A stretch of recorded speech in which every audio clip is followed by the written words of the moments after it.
देखा हजारों दफा आपको, ये बेकरारी कैसी है, संभाले संभलता नहीं ये मन, कुछ आप में बात ऐसी है।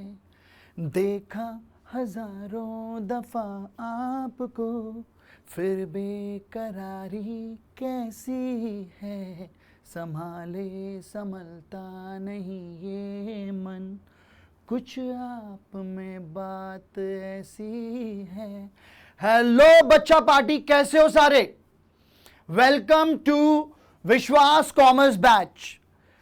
मेरी बच्चा पार्टी, वो बच्चा पार्टी जो मेरे से दोस्ती कर चुकी है और वो बच्चा पार्टी जिससे अभी दोस्ती करनी बाकी है, हो जाएगी, आई नो दैट। तो बेटा आज हम लोग इंडियन इकोनॉमिक्स में जो चैप्टर करने वाले हैं दैट इज एम्प्लॉयमेंट। बोलने को तो ये बहुत सिंपल चैप्टर है, कुछ ही तो पेज हैं ऐसा बोला जाता है, पर इसमें भी बेटा बहुत टेक्निकलिटी है जिसको हम स्टेप बाय स्टेप करेंगे। So let's start the class. Employment chapter के अंदर तीन मेजर पार्ट्स बेटा हमें पढ़ने हैं, that is growth, informalisation and other issues. Growth के अंदर हम लोग किस तरीके की primary sector, secondary sector, tertiary sector में एम्प्लॉयमेंट ग्रोथ है उसके बारे में डिस्कस करेंगे। फिर इनफॉर्मलाइजेशन के अंदर हम लोग डिस्कस करेंगे दो तरीके के हमारे सेक्टर होते हैं, एक होता है ऑर्गेनाइज सेक्टर जिसे हम फॉर्मल सेक्टर कहते हैं, एक होता है अनऑर्गेनाइज सेक्टर जिसे हम इनफॉर्मल सेक्टर कहते हैं, उसमें हम वो पढ़ेंगे। अदर इश्यूज में जॉबलेस ग्रोथ और भी बहुत से टॉपिक्स हैं जो हम पढ़ेंगे, राइट बेटा? ओके। अब मेरे बच्चों एनसीईआरटी के अंदर इस चैप्टर के बारे में फ्रंट में क्या लिखा हुआ है कि इस चैप्टर का जो क्रक्स है वो क्या है कि इस चैप्टर में हमने एम्प्लॉयमेंट से रिलेटेड टर्म्स पढ़नी है। एम्प्लॉयमेंट से रिलेटेड टर्म्स कौन कौन सी हैं? सबसे पहली है बेटा इकोनॉमिक एक्टिविटी। इकोनॉमिक एक्टिविटी और उससे रिलेटेड कॉन्सेप्ट्स पढ़ेंगे।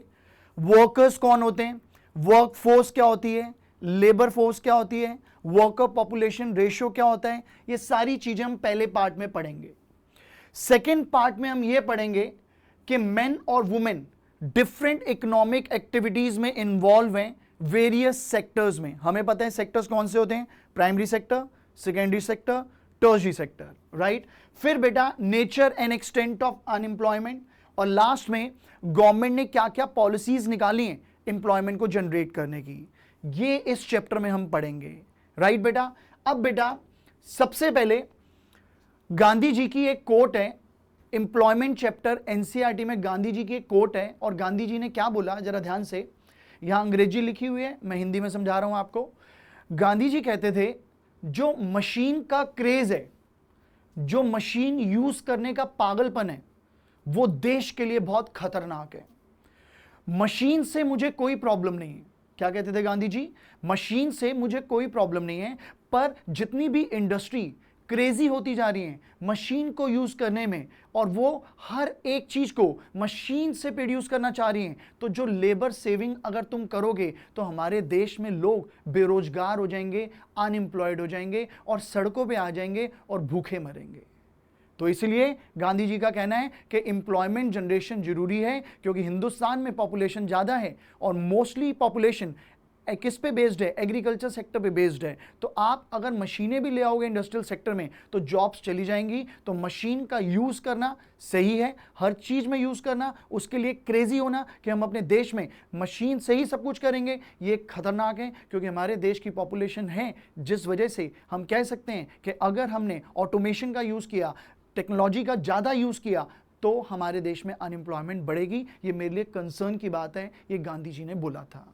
आजकल का टाइम भी एआई का टाइम है, और आप देखते भी होगे बेटा, हम बोलते हैं कि गूगल ने इतनी ले ऑफ कर दिए, ले ऑफ मतलब इतने लोगों को निकाल दिया। क्यों निकाल दिया? क्योंकि वहाँ टेक्नोलॉजी जो है वो ह्यूमन रिसोर्स को क्या कर रही है बेटा, टेक्नोलॉजी ह्यूमन रिसोर्स को टेक ओवर कर रही है, राइट बेटा? तो ये गांधी जी ने क्या स्टेटमेंट दी थी कि मेरे लिए क्रेज ऑफ मशीनरी वर्ड खतरनाक है, मशीन का यूज करना इज ओके, पर उसके लिए क्रेजी होना और हर चीज में मशीन का यूज करना ये गलत है। तो ये गांधी जी की कोटेशन है। What I object Gandhi ji क्या कहते थे? What I object is craze for machinery. क्या वर्ड लिखा है? Craze for machinery. क्रेजी मत हो मशीन को यूज करने के लिए, not machinery. What I object is craze for machinery, not machinery as such. वो कहते हैं मैं क्रेज ऑफ मशीनरी के अगेंस्ट हूं, मशीन को यूज करो पर एक लिमिट में करो, पर उसके लिए क्रेजी नहीं होना। The craze is for what they call labour saving. अगर आप क्रेजी होगे मशीन के लिए तो आप लेबर सेविंग मशीन ले रहे हो। अगर लेबर सेव होगा वो बेचारा बेरोजगार हो जाएगा, वो बेचारा बेरोजगार होगा तो भैया भूखा मरेगा। तो ऐसा मत करो, आप क्रेजी मत हो, मशीन को यूज करो पर उसके लिए पागल मत हो। ये इंडस्ट्रीज को कहा था किसने? गांधी जी ने। ये एनसीईआरटी जब आप पढ़ोगे तो एनसीईआरटी में ये चैप्टर दिया हुआ है, उसके ऊपर गांधी जी की कोट लिखी हुई है। अब बेटा शुरू करते हैं कहानी। सबसे पहली बात, वर्कर कौन होता है? वर्कर कौन होता है ये पढ़ेंगे। फिर वर्क फ्रॉम होम क्या होता है। आपको पता होगा पहले टाइम में वर्क फ्रॉम होम का मतलब क्या होता था। पहले हैंडीक्राफ्ट इंडस्ट्री होती थी। चैप्टर नंबर 1 इंडियन इकोनॉमिक्स में हमने पढ़ा है ना बेटा। हैंडीक्राफ्ट इंडस्ट्री के अंदर क्राफ्टमैन होते थे, आर्टिशियंस होते थे, जो हाथों की बुनाई, हाथों से चीज़ों की बुनाई करते थे, हैंडीक्राफ्ट बनाते थे और बड़ी फाइन क्वालिटी के होते थे, तो वर्क फ्रॉम होम होता था। पर आजकल के टाइम में ना आईटी इंडस्ट्री भी वर्क फ्रॉम होम में कन्वर्ट हो गई है। जैसे कोविड आया, कोविड के अंदर कितने लोगों ने घर बैठे बैठे काम किया। तो मैंने एग्जाम्पल भी दिया है कि पहले टाइम में घर बैठे बैठे हैंडीक्राफ्ट बना रहे हैं, वीविंग कर रहे हैं, क्राफ्टमैनशिप कर रहे हैं, तो this is work from home. पर नाउ अ डेज कोविड के बाद तो ये चलन और बढ़ गया। Now a days work from home क्या है कि आईटी इंडस्ट्रीज अपनी इंफ्रा कॉस्ट बचाती हैं और वर्क फ्रॉम होम का ही एम्प्लॉय को वर्क फ्रॉम होम के लिए हायर करती हैं, राइट, और काम उतना ही कराती हैं। तो ये वर्क फ्रॉम होम है। कोविड के बाद ये चलन और बढ़ गया। समझ गए बेटा? पक्का? Okay. During COVID-19 pandemic 2021 millions of workers deliver their product and services through work from home. Work from home का एक और एग्जांपल देता हूं। बहुत सी मल्टीनेशनल कंपनीज हैं जो फुटबॉल बनाती हैं। फुटबॉल वो पता है कहां बनवाती हैं? जलंधर, पंजाब। पंजाब में जलंधर है, वहां पे जो लेडीज होती है ना वो क्या करती हैं? फुटबॉल की सीइंग कर रही हैं, राइट। तो ये सारी एग्जांपल भी क्या है बेटा? Work from home. अब बेटा हम शुरू करेंगे वर्कर। कौन होता है वर्कर? अब वर्कर वो होता है जो इकोनॉमिक एक्टिविटी करता है। सर ये इकोनॉमिक एक्टिविटी क्या होती है? मुझे पता है आपने 11th स्टैंडर्ड में पढ़ा है, पर मैं ये ज्यूम ही नहीं करूंगा, आपको पता है, इसलिए मैं बताऊंगा इकोनॉमिक एक्टिविटी क्या होती है। कोई भी इंसान जो इकोनॉमिक एक्टिविटी में इन्वॉल्व है वो वर्कर है। ये एनसीईआरटी की लैंग्वेज है। एनसीईआरटी की लैंग्वेज क्या है? कोई भी इंसान जो इकोनॉमिक एक्टिविटी में इन्वॉल्व है, जितनी मर्जी कैपेसिटी, चाहे उसकी कैपेसिटी ज्यादा है चाहे उसकी कैपेसिटी कम है, वो वर्कर है। सर इसका मतलब डिटेल में बताएंगे इस पॉइंट के बाद। सुनो, इकोनॉमिक एक्टिविटी हमें पता है मेरे बच्चों 3 तरीके की होती हैं। एक होती है प्रोडक्शन, एक होती है बेटा हमारी डिस्ट्रीब्यूशन, एक होती है बेटा हमारी कंजम्पशन। प्रोडक्शन क्या होता है? किसी भी गुड्स को अगर हमें प्रोड्यूस करना होता है तो उसके लिए हम लैंड, लेबर, कैपिटल, एंटरप्रेन्योरशिप, 4 तरीके के फैक्टर्स ऑफ प्रोडक्शन को देखते हैं। अब बेटा ऑब्वियसली अगर हमें गुड प्रोड्यूस करने हैं तो इन 4 तरीके के फैक्टर्स ऑफ प्रोडक्शन को कंबाइन करेंगे। अगर हम इन 4 तरीके के फैक्टर्स ऑफ प्रोडक्शन को कंबाइन करेंगे तो हमें हायर क्या करना पड़ेगा? वर्कर। कौन हायर करना पड़ेगा? वर्कर। हम वर्कर से क्या करेंगे? हम वर्कर से क्या कराएंगे? गुड्स प्रोड्यूस कराएंगे। तो वर्कर अगर गुड प्रोड्यूस करेगा तो वो क्या करेगा? आई रिपीट, वर्कर अगर गुड प्रोड्यूस करेगा तो वो क्या करेगा? वैल्यू एडिशन करेगा। क्या करेगा? वैल्यू एडिशन करेगा। कि वर्कर से हम इनपुट्स को कंबाइन करके आउटपुट प्रोड्यूस कराएंगे, राइट। तो पहली इकोनॉमिक एक्टिविटी है प्रोडक्शन, और जो प्रोडक्शन होता है उसमें गुड्स एंड सर्विसेज को प्रोड्यूस किया जाता है। और गुड्स एंड सर्विसेज कौन प्रोड्यूस करता है बेटा? कौन प्रोड्यूस करता है? वर्कर। तो जो एंटरप्रेन्योर है वो वर्कर्स के थ्रू गुड्स एंड सर्विसेज को प्रोड्यूस कराता है। अगर worker goods and services produce कर रहा है तो वर्कर किस एक्टिविटी में एंगेज है? वैल्यू एडिशन वाली एक्टिविटी में एंगेज है, राइट। जैसे बिस्किट है, बिस्किट को बनाने में शुगर, फ्लावर, क्रीम, चीज, ये सारी चीजें लगती हैं बेटा। तो जो वर्कर्स होते हैं ना, ये सारी चीजों को कंबाइन करके बिस्किट को प्रोड्यूस कराने में मदद करते हैं। तो मैं कह सकता हूं पहली इकोनॉमिक एक्टिविटी है प्रोडक्शन, और प्रोडक्शन किसके थ्रू होगी? वर्कर के थ्रू। अब जिन्होंने गुड्स प्रोड्यूस करे, इन 4 फैक्टर्स ऑफ प्रोडक्शन ने गुड प्रोड्यूस करे, अगर बेटा ये गुड प्रोड्यूस कर रहे हैं तो हम इनको इनका रिवॉर्ड भी देंगे। तो मेरे प्यारे से बच्चों, रिवॉर्ड किस फॉर्म में मिलेगा? रेंट, वेजेस, इंटरेस्ट, प्रॉफिट के फॉर्म में इन्हें रिवॉर्ड मिलेगा। तो जो रेंट, वेजेस, इंटरेस्ट, प्रॉफिट है वो इनकी मेहनताना है, इनकी मेहनत है। तो this is second phase, distribution. तो इकोनॉमिक एक्टिविटी का सेकेंड फेज क्या हो गया? डिस्ट्रीब्यूशन। अब जब इन लोगों के पास रेंट, इंटरेस्ट, वेजेस, प्रॉफिट आया तो ये लोग क्या करेंगे? मार्केट में जाएंगे, गुड्स एंड सर्विसेज खरीदेंगे। अगर ये मार्केट में जाके गुड्स एंड सर्विसेज खरीदेंगे तो ये कौन हो गए बेटा? कंज्यूमर। तो कंजम्पशन कौन करता है मेरे बच्चों? कंजम्पशन कौन करता है? कंज्यूमर। गुड्स कौन प्रोड्यूस करता है? वर्कर। कंजम्पशन कौन करता है? प्रोड्यूसर। डिस्ट्रीब्यूशन तो एक प्रोसेस है, डिस्ट्रीब्यूशन एक प्रोसेस है जिसमें जिन्होंने गुड्स प्रोड्यूस करे उनको उनका पैसा मिला और उस पैसे से उन्होंने कंज्यूम किया। तो मेजर इकोनॉमिक एक्टिविटी जो है वो है एक प्रोडक्शन और एक कंजम्पशन। तो मैं सिर्फ प्रोडक्शन और कंजम्पशन की बात करूंगा। तो मैंने प्रोडक्शन और कंजम्पशन की बात करी। डिस्ट्रीब्यूशन तो एक इंटरमीडिएटरी है कि गुड प्रोड्यूस जिन्होंने करे उन्हें पैसा मिला, उस पैसे से उन्होंने आगे गुड्स खरीदे, राइट। तो हम दो मेन इकोनॉमिक एक्टिविटी की बात करेंगे वर्कर की डेफिनेशन में, पहली प्रोडक्शन और दूसरी कंजम्पशन। प्रोडक्शन कौन करता है? मैंने आपको बताया था, वर्कर। और वर्कर एंगेज होता है किस चीज में? प्रोडक्शन एक्टिविटी के अंदर। और ऐसी प्रोडक्शन एक्टिविटी में इन्वॉल्व होता है जिसमें वैल्यू एडिशन होगा। मैं वर्कर हूं, किसी फैक्ट्री में काम कर रहा हूं, मैं अगर गुड्स प्रोड्यूस कर रहा हूं तो मैं उस गुड के अंदर वैल्यू ऐड कर रहा हूं, राइट। वैल्यू ऐड कर रहा हूं मतलब कि मैं उस गुड को बनाने में मदद कर रहा हूं। तो वर्कर वो है जो प्रोडक्शन एक्टिविटी में इन्वॉल्व है और वो गुड्स को प्रोड्यूस करने में मदद कर रहा है, राइट, ओके। कंजम्पशन, कंजम्पशन भी इकोनॉमिक एक्टिविटी है। कंजम्पशन भी क्या है? Economic activity. कंजम्पशन भी इकोनॉमिक एक्टिविटी है, पर जो लोग कंज्यूम करते हैं वो कंज्यूमर होते हैं। जो लोग कंज्यूम करते हैं वो कंज्यूमर होते हैं, और वो कंज्यूमर हैं, वो गुड्स को कंज्यूम करेंगे, बात खत्म। वो गुड को वैल्यू एडिशन नहीं करेंगे। वैल्यू एडिशन मतलब कंज्यूमर गुड खरीद रहा है, उसके अंदर कोई वैल्यू ऐड नहीं करेगा। उसने गुड खरीदा, खाया, पिया, चक दे फटे, खत्म। तो मेरे प्यारे बच्चों, मैं समझाना क्या चाह रहा हूं? मैं ये समझाना चाह रहा हूं कि वर्कर वो है जो इकोनॉमिक एक्टिविटी में इन्वॉल्व है। इकोनॉमिक एक्टिविटी में कौन सी इकोनॉमिक एक्टिविटी में इन्वॉल्व है? प्रोडक्शन वाली एक्टिविटी में इन्वॉल्व है, कंजम्पशन वाली नहीं। एनसीईआरटी में इकोनॉमिक एक्टिविटी लिखा है, प्रोडक्शन कंजम्पशन वाली बात ही नहीं समझाई है। पर अपन तो कॉन्सेप्ट क्लियर कर रहे हैं ना भाई, तो मैं तो बताऊंगा ना यार कि प्रोडक्शन वाली एक्टिविटी है। तो मेरे प्यारे बच्चों, वर्कर की डेफिनेशन पे अगर हम फोकस मारेंगे तो क्या बोला है? All those who are engage in economic activity, वो सारे लोग जो इकोनॉमिक एक्टिविटी में एंगेज हैं। और मेरे प्यारे बच्चों, मैंने अभी बताया कि इकोनॉमिक एक्टिविटी में आपसे प्रोडक्शन की बात करेंगे, कंजम्पशन वाली नहीं। Okay, all those who are engage in economic activity in whatever capacity, जिस मर्जी कैपेसिटी में आप इकोनॉमिक एक्टिविटी में इन्वॉल्व हो, चाहे आप हाई पोजीशन में हो, चाहे आप लो पोजीशन में हो। मैं टॉप लेवल मैनेजर हूं तो मेरी पोजीशन हाई है तो मैं ज्यादा इन्वॉल्व होऊंगा। वर्कर जो है वो लोअर लेवल पे काम कर रहा है, वो कम इन्वॉल्व होगा। तो भाई चाहे ज्यादा इन्वॉल्व हो चाहे कम इन्वॉल्व हो, जिस मर्जी कैपेसिटी में इन्वॉल्व हो भाई, पर अगर आप किसी इकोनॉमिक एक्टिविटी में इन्वॉल्व हो जो प्रोडक्शन से रिलेटेड है, आप वर्कर हो। ओके, और जो वर्कर होता है गुड प्रोड्यूस करता है तो हमारे देश के जीडीपी को भी प्रमोट करता है। किसको प्रमोट करता है? जीडीपी को। जीडीपी ग्रॉस डोमेस्टिक प्रोडक्ट होता है, ये आपने मैक्रो इकोनॉमिक्स में पढ़ा होगा। और वर्कर्स के एग्जांपल क्या होंगे? यहां पिक्चर भी बनी हुई है, farmers, managers, labourers, doctors, barbers, professors, ये सारे के सारे कौन है बेटा? हमारे वर्कर्स। तो वर्कर्स में ध्यान रखना कौन सी इकोनॉमिक एक्टिविटी लेनी है? प्रोडक्शन।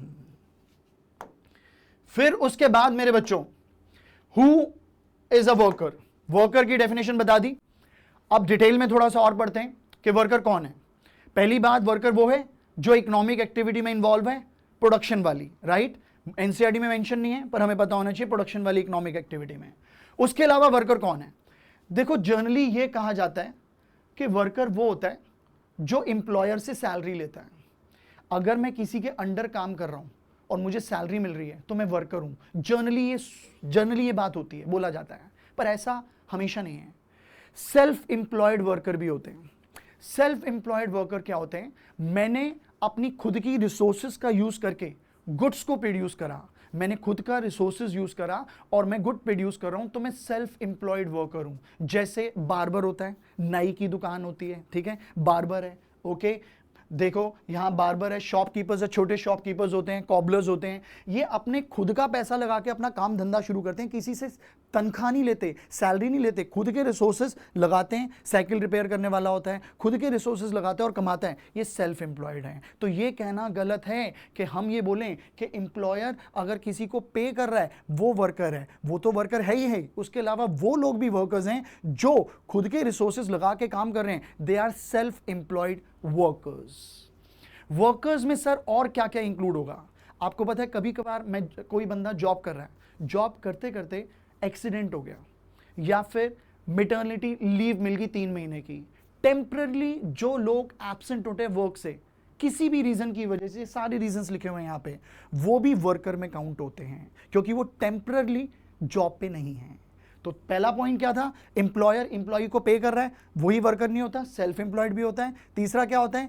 टेम्पररी एब्सेंट है वर्क के अंदर, और टेम्पररी एब्सेंट के पॉइंट्स लिखे हुए हैं, इंजरी होगी, मैटरनिटी लीव है, जो भी है वो भी वर्कर्स के अंदर काउंट होंगे।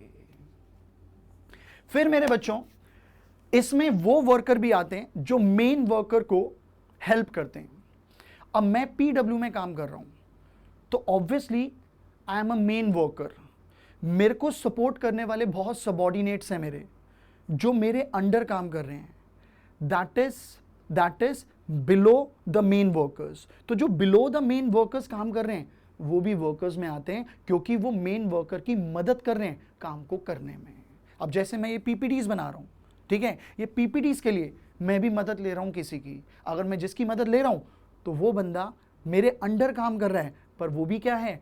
वर्कर है। तो मेन वर्कर को हेल्प करने के लिए जो उसके नीचे वर्कर्स काम कर रहे हैं वो भी वर्कर्स के अंदर आते हैं। ऑफ कोर्स बिजनेस स्टडीज में इसे सुपीरियर और इसे सबॉर्डिनेट्स कहते हैं, राइट बेटा? ध्यान से, it also include those people who help the main workers, जो मेन वर्कर को हेल्प करते हैं। It means all those who are engage in economic activity, जितने भी जने जो इकोनॉमिक एक्टिविटी में इन्वॉल्व हैं, वॉट एवर कैपेसिटी मतलब हाई लो, जिस मर्जी कैपेसिटी। सर ये कैपेसिटी का मतलब क्या है यार? कितना एफर्ट मार रहे हो आप काम के अंदर, दैट इज कॉल्ड कैपेसिटी। जो टॉप लेवल पे बंदा बैठा है उसकी कैपेसिटी ज्यादा है, वो ज्यादा काम कर रहा है, जो नीचे वाले लेवल पे बैठा है वो भी काम कर रहा है पर उसके कंपैरिजन में वो कम कर रहा है। तो जिस मर्जी कैपेसिटी में आप काम कर रहे हो पर आप प्रोडक्टिव एक्टिविटी में इन्वॉल्व हो तो आप वर्कर हो। फिर मेरे बच्चों वर्कर के अंदर हमारा पेड वर्कर्स आते हैं। पेड वर्कर्स मतलब जैसे मैं पीडब्ल्यू के अंडर काम कर रहा हूं तो obviously I am a paid worker, I am giving my services और मुझे सैलरी मिलती है, I am a paid worker. एक होता है सेल्फ एम्प्लॉयड वर्कर, मैंने अपना खुद का बिजनेस शुरू किया, मैंने अपना खुद का कोचिंग सेंटर शुरू किया, वहां पे मैं खुद के रिसोर्सेज लगा के काम कर रहा हूं, तो जो मैं पैसे कमाऊंगा तो मैं सेल्फ एम्प्लॉयड वर्कर हो जाऊंगा। ठीक है बेटा, पक्का? और एक और बात, एक बंदा पेड और सेल्फ एम्प्लॉयड दोनों हो सकता है। अब जैसे एक डॉक्टर है, उस डॉक्टर का खुद का क्लिनिक है तो सेल्फ एम्प्लॉयड वर्कर है। क्यों? क्योंकि उसका खुद का क्लिनिक है, उसने खुद के रिसोर्सेज लगा के अपना बिजनेस शुरू किया। अब हुआ क्या, वहां उसके घर के पास एक हॉस्पिटल भी खुल गया। अब उसने क्या किया, मॉर्निंग टाइम में हॉस्पिटल जाना शुरू कर दिया। तो ये जो एग्जाम्पल है, इस एग्जाम्पल में वो बंदा पेड वर्कर हो जाएगा हॉस्पिटल के लिए क्योंकि हॉस्पिटल वाले उसको सैलरी देंगे, और सेल्फ एम्प्लॉयड वर्कर हो जाएगा खुद के लिए जो अपने क्लिनिक में वो पैसे कमा रहे हैं। तो एक बंदा पेड वर्कर और सेल्फ एम्प्लॉयड वर्कर एक टाइम पे हो सकता है। तो दो तरीके के वर्कर्स हैं मैंने बोले बेटा, एक होते हैं सेल्फ एम्प्लॉयड, एक होते हैं हायर्ड।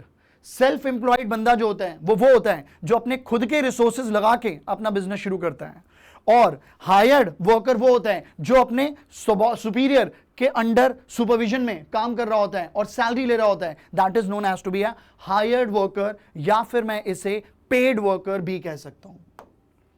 अब बेटा सबसे पहली बात एम्प्लॉयमेंट की डेफिनेशन है।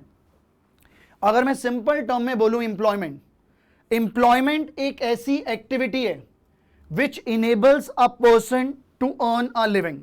अगर मैं कहीं भी नौकरी करूंगा तो मैं क्यों करूंगा? ताकि मैं अपनी लिविंग को अर्न कर सकूं, मैं पैसे कमा के दाल रोटी खा सकूं। That is employment.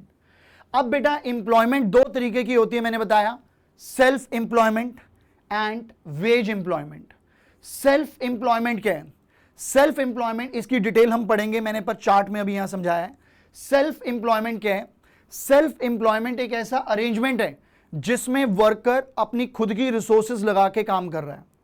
Wage employment क्या है? वेज एम्प्लॉयमेंट वो होता है किसी के अंडर काम कर रहा है, that is a wage employment. Wage employment बेटा दो तरीके की होती है, एक होता है कैजुअल एम्प्लॉइज, एक होता है रेगुलर एम्प्लॉइज। कैजुअल एम्प्लॉइज क्या होते हैं? जो दिहाड़ी पे काम करते हैं। जैसे आपने देखा है कभी कभार कि जो मॉर्निंग टाइम में 6-7 बजे 6 या 7 ओ क्लॉक मॉर्निंग में एक चौराहे पे बहुत से लेबर खड़े होते हैं, वो कैजुअल लेबर्स होते हैं। लोग उनके पास जाते हैं और उनको पर डे दिहाड़ी के हिसाब से पैसे देते हैं, that is called casual labours या कैजुअल एम्प्लॉइज। जो परमानेंट जॉब नहीं होती जिनकी, वो डेली बेसिस पे काम करते हैं, that is called casual labours. जब आपने देखा था कोविड आया, कोविड में लॉकडाउन लगा, कितने लोग पैदल अपने घर गए थे? वो जितने भी लोग पैदल अपने घर जा रहे थे वो कैजुअल एम्प्लॉइज थे, उनके पास डेली बेसिस पे काम आता था, वो कहीं भी परमानेंट नहीं थे, इसलिए उन्हें पैदल चल के अपने स्टेट्स जाना पड़ा। तो वो सारे एम्प्लॉइज लगभग कैजुअल एम्प्लॉइज थे। तो कैजुअल एम्प्लॉइज कौन होते हैं बेटा? ये वो होते हैं जो कैजुअली एंगेज होते हैं, राइट बेटा। इनकी परमानेंट जॉब नहीं होती, अब परमानेंट जॉब नहीं है तो इनकी रेगुलर इनकम नहीं होगी, गवर्नमेंट इन्हें प्रोटेक्ट नहीं कर पाएगी, लेबर लॉ से जॉब सिक्योरिटी नहीं होगी, क्योंकि कभी भी इनको निकाल सकते हैं। जैसे कंस्ट्रक्शन साइट्स होती है, वहां पे रोज लेबर चाहिए होता है। लेबर कंस्ट्रक्शन साइट पे पहुंच गया कहीं बिल्डर के पास, उसको बोला आज के दिन की दिहाड़ी इतनी है, काम कर, कल की कल देखेंगे। तो मतलब उनकी कोई परमानेंट इनकम नहीं है, कोई जॉब सिक्योरिटी नहीं है। ऐसे इंप्लॉइज को हम कैजुअल इंप्लॉइज कहते हैं। ऐसे ही बेटा रेगुलर इंप्लॉइज कौन होते हैं? रेगुलर इंप्लॉइज वो होते हैं जिनको रेगुलर बेसिस पे वेजेस मिलती हैं। अगर मैं पीडब्ल्यू पे जॉब कर रहा हूं, मेरे को 8-9 महीने हो गए यहाँ जॉब करते हुए, मुझे रेगुलर बेसिस पे सैलरी मिल रही है, तो मैं किस में आऊंगा बेटा? रेगुलर इंप्लॉइज में। तो एम्प्लॉयमेंट वो एक्टिविटी है, एम्प्लॉयमेंट एक ऐसी एक्टिविटी है जिसमें लोग काम करके अपनी लिविंग को अर्न करते हैं, रोटी कपड़ा और मकान के लिए काम करते हैं, अपनी लिविंग को अर्न करते हैं। और एम्प्लॉयमेंट दो तरीके की है, self employment, wage employment. Self employment क्या बोला? कि अपनी खुद की रिसोर्सेज लगा के काम धंधा शुरू करा, that is a self employment. Wage employment मतलब किसी के अंडर काम कर रहे हैं, और किसी के अंडर या तो कैजुअल लेबर की तरह काम करेंगे या रेगुलर की तरह। अगर रेगुलर वर्कर की तरह काम कर रहे हो तो आपको रेगुलर बेसिस पे सैलरी मिलेगी और जॉब सिक्योरिटी होगी। पर आप कैजुअल लेबर की तरह काम कर रहे हो तो आपकी जॉब परमानेंट नहीं है, आपको कभी भी हटा सकते हैं, और गवर्नमेंट आपकी सपोर्ट नहीं कर सकती क्योंकि आप कैजुअल लेबर हो, परमानेंट नहीं हो। इसकी डिटेल अब हम पढ़ेंगे, राइट। एम्प्लॉयमेंट चैप्टर में मैं बता ही चुका हूं, ग्रोथ, इनफॉर्मलाइजेशन, अदर इश्यूज पढ़ेंगे। ग्रोथ के अंदर हमारा ये चीजें, इनफॉर्मलाइजेशन में formal informal sector, other issues में government and employment generation scheme, right. ये अभी आगे पढ़ेंगे हम बेटा, राइट।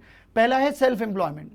सेल्फ एम्प्लॉयमेंट मैंने पहले भी बोला था कि सेल्फ एम्प्लॉयमेंट वो होता है जिसमें हम अपनी खुद की रिसोर्सेज लगा के अपना काम धंधा शुरू करते हैं, राइट। चेहरे पे एक खुशी होती है, क्यों? क्योंकि रिस्क लिया है, ठीक है, कमाई भी होगी, नुकसान भी होगा तो मेरा ही होगा, और रिस्क है तो इश्क है भाई, इसलिए सेल्फ एम्प्लॉयड बंदे थोड़े खुश होते हैं।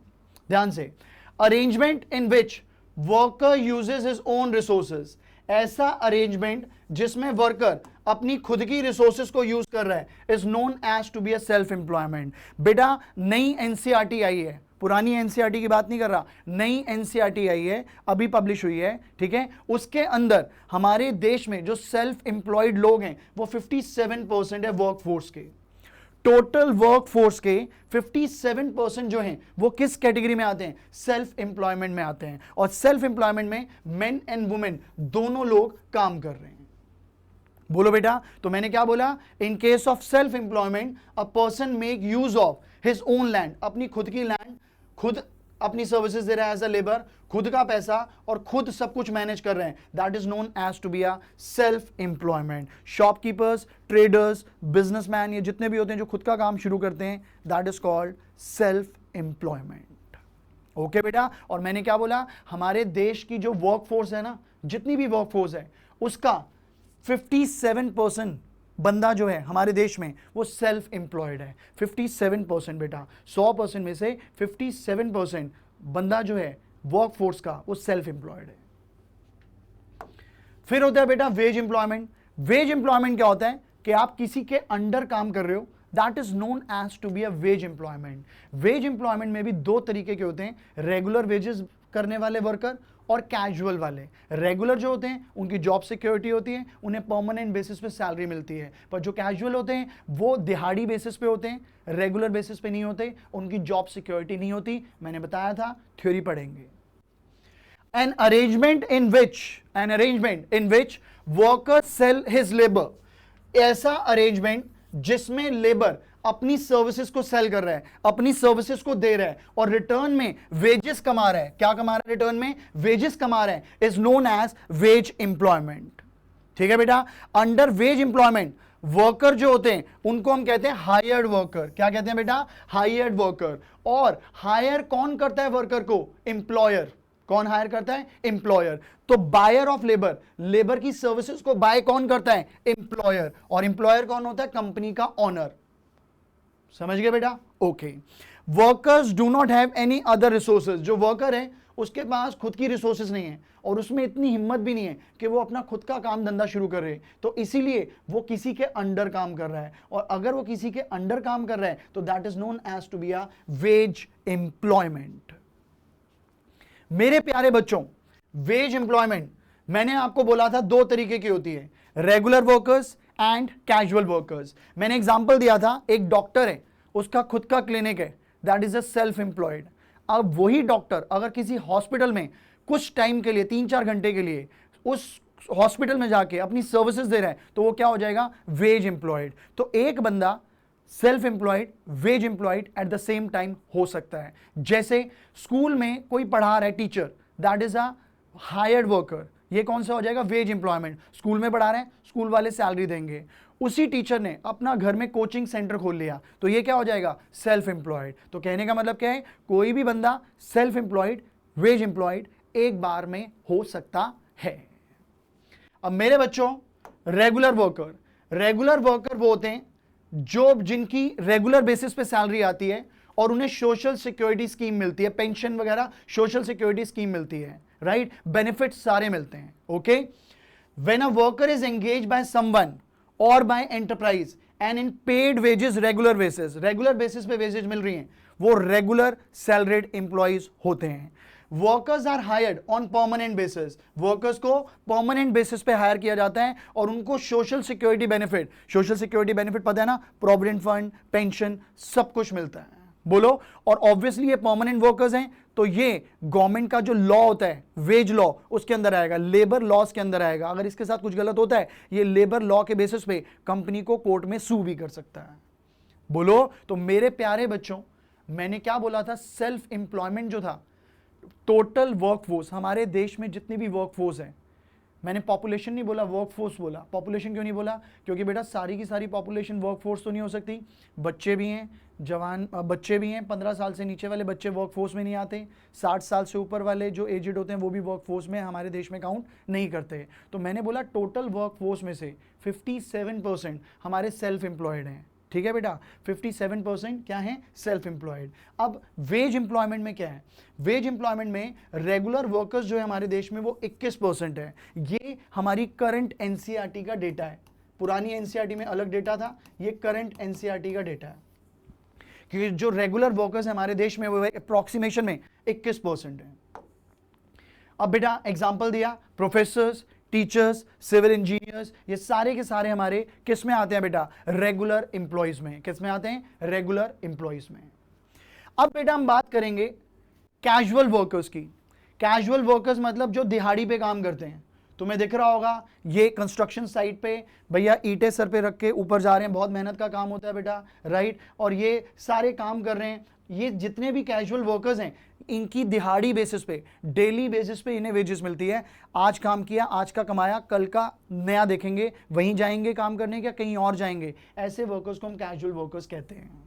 ठीक है बेटा। Workers who are casually engage and in return get remuneration, जो कैजुअली एंगेज है, कैजुअली एंगेज का मतलब क्या है? परमानेंटली एंगेज नहीं है, ऐसे वर्कर्स को हम कहते हैं कैजुअल वर्कर। और हमारे देश में 22% एनसीईआरटी, करंट एनसीईआरटी के हिसाब से हमारे देश में 22% वर्कर्स जो हैं वो कैजुअल वर्कर्स हैं, जिनकी परमानेंट जॉब नहीं है और वो रेगुलर बेसिस पे नहीं, दिहाड़ी पे, डेली बेसिस पे काम कर रहे हैं। आज काम है, कल मिला ठीक है, नहीं मिला तो भैया नहीं मिला। अब इनके पास क्या क्या बेनिफिट नहीं है, कैजुअल वर्कर्स के पास रेगुलर इनकम नहीं है, गवर्नमेंट से रेगुलेशन से प्रोटेक्ट नहीं हो सकते क्योंकि ये रेगुलर वर्कर नहीं है, जॉब सिक्योरिटी नहीं है, एक जगह कंस्ट्रक्शन साइट पे काम करने गए, अगले दिन वहां काम बंद हो गया तो ये बेचारे खाली हो गए। सोशल बेनिफिट रेगुलर वालों को मिलता है, कैजुअल को नहीं मिलता। तो मेरे प्यारे बच्चों, मैंने क्या बोला, ध्यान से, मैंने क्या बोला कि जो हमारा सेल्फ एम्प्लॉयड है वो कितना है हमारे देश में टोटल वर्कफोर्स का 57%। वेज एम्प्लॉयड, ध्यान से, वेज एम्प्लॉयमेंट के अंदर दो कैटेगरी आती है, और वेज एम्प्लॉयमेंट में क्या क्या आता है, रेगुलर एंड कैजुअल। अब रेगुलर और कैजुअल कितने हैं, 21 प्लस 22, रेगुलर है 21%, कैजुअल है 22%, तो 43% हमारी वेज एम्प्लॉयमेंट है। ये वेज एम्प्लॉयमेंट है ना, और वेज में ये दोनों आते हैं, 43% वेज एम्प्लॉयमेंट है। और इसे अगर कैटेगराइज करूं तो रेगुलर में 21% है, कैजुअल में 22% है। सेल्फ एम्प्लॉयमेंट हमारे देश में कितनी है, 57%। तो अगर ये डेटा देखें, लेटेस्ट एनसीईआरटी डेटा है, अगर ये डेटा देखें तो ये पता चल रहा है कि हमारे देश में अभी भी मेजर जो वर्क फोर्स है, मैं मेजर पॉपुलेशन वर्ड यूज नहीं कर रहा, बार बार वर्क फोर्स यूज कर रहा हूं वर्ड, क्यों कर रहा हूं अभी आगे बताऊंगा। तो हमारे देश में मेजर वर्क फोर्स जो है वो सेल्फ एम्प्लॉयड है, वेज एम्प्लॉयड कम है, क्योंकि सेल्फ एम्प्लॉयमेंट कितनी है 57% और वेज एम्प्लॉयमेंट कितनी है 43%। और वेज एम्प्लॉयमेंट में रेगुलर वर्कर्स कितने काम कर रहे हैं 21% और कैजुअल वर्कर्स कितने 22%। ओके बच्चों, पक्का। अब एक क्वेश्चन है, एमसीक्यू पिक्चर बेस्ड है, इसको ध्यान से देखेंगे। From the given picture answer the following question. अब मेरे बच्चों आपको ये पिक्चर दिख रही है, इस पिक्चर के अंदर ये पिक्चर और ये पिक्चर है, ये पिक्चर जो है कंस्ट्रक्शन साइट पे बच्चे काम कर रहे हैं, ठीक है, कंस्ट्रक्शन साइट पे वर्कर काम कर रहे हैं, और ये ऑफिस के अंदर बैठ के बंदा काम कर रहा है। अब ये कंस्ट्रक्शन साइट पे काम कर रहे हैं, तो जो पिक्चर ए है वो मेरी कैजुअल वर्कर की है। किसकी है बेटा, कैजुअल वर्कर की। और ये जो है ये ऑफिस में काम कर रहा है, तो ये कौन है, रेगुलर वर्कर।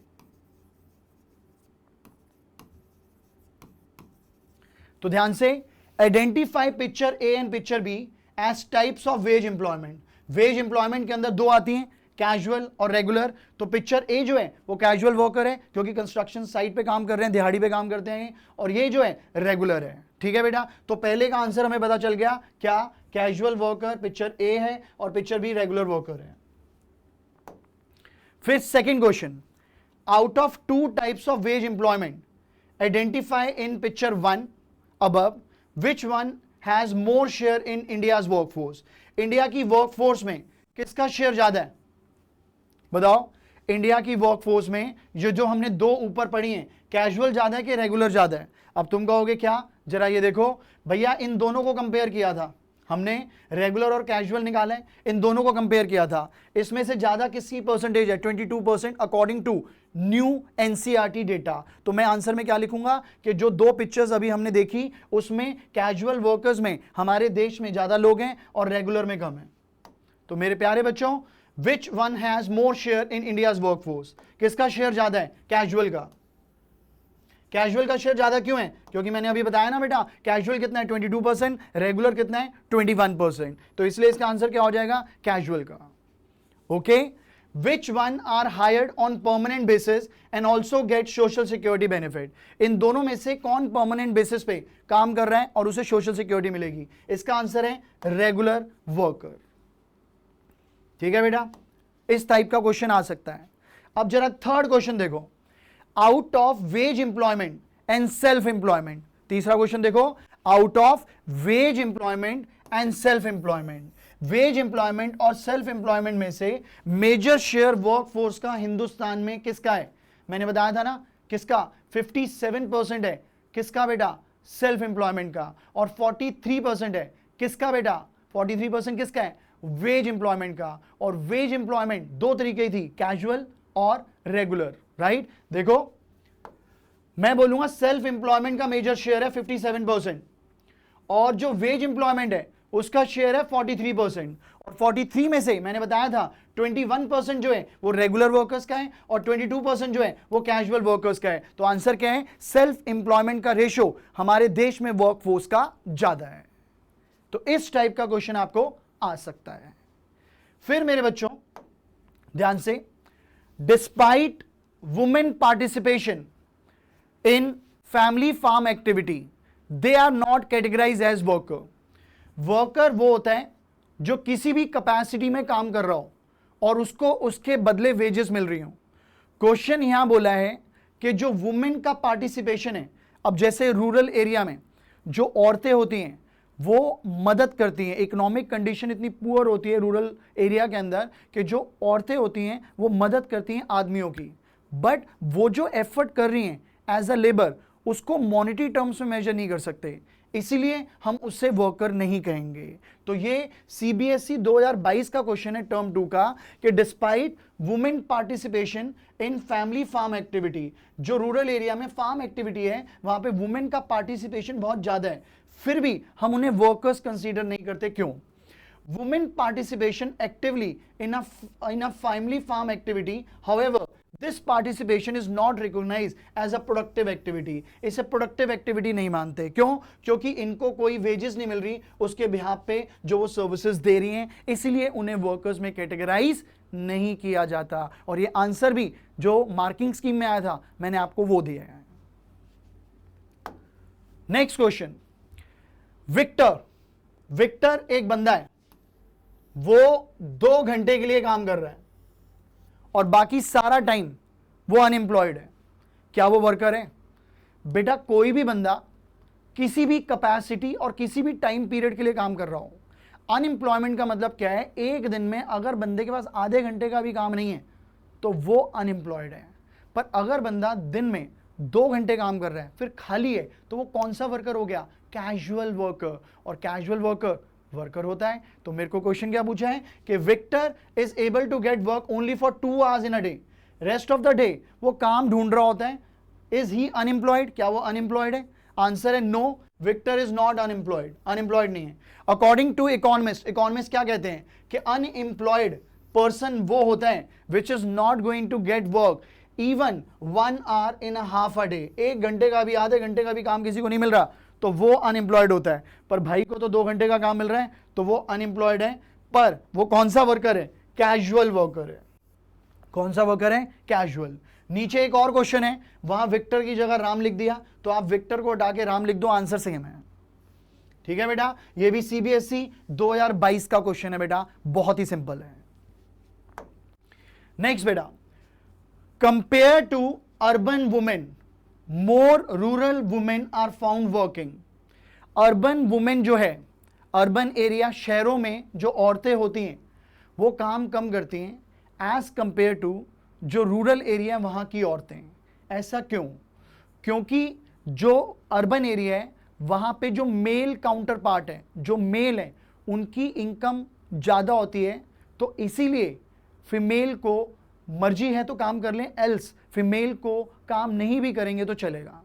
पर हमें पता है कि हमारी रूरल एरिया में एब्जेक्ट पॉवर्टी होती है, ABJECT। एब्जेक्ट पॉवर्टी मतलब बहुत गरीबी होती है, इसलिए वुमेन को भी काम करना पड़ता है, fishing, doll making, mushroom cultivation करना पड़ता है ताकि वो अपने परिवार को सर्वाइव करा पाएं। तो क्वेश्चन क्या पूछा है कि compare to urban women, urban women को कंपेयर करें रूरल वुमेन के साथ। ठीक है, more rural women are found working.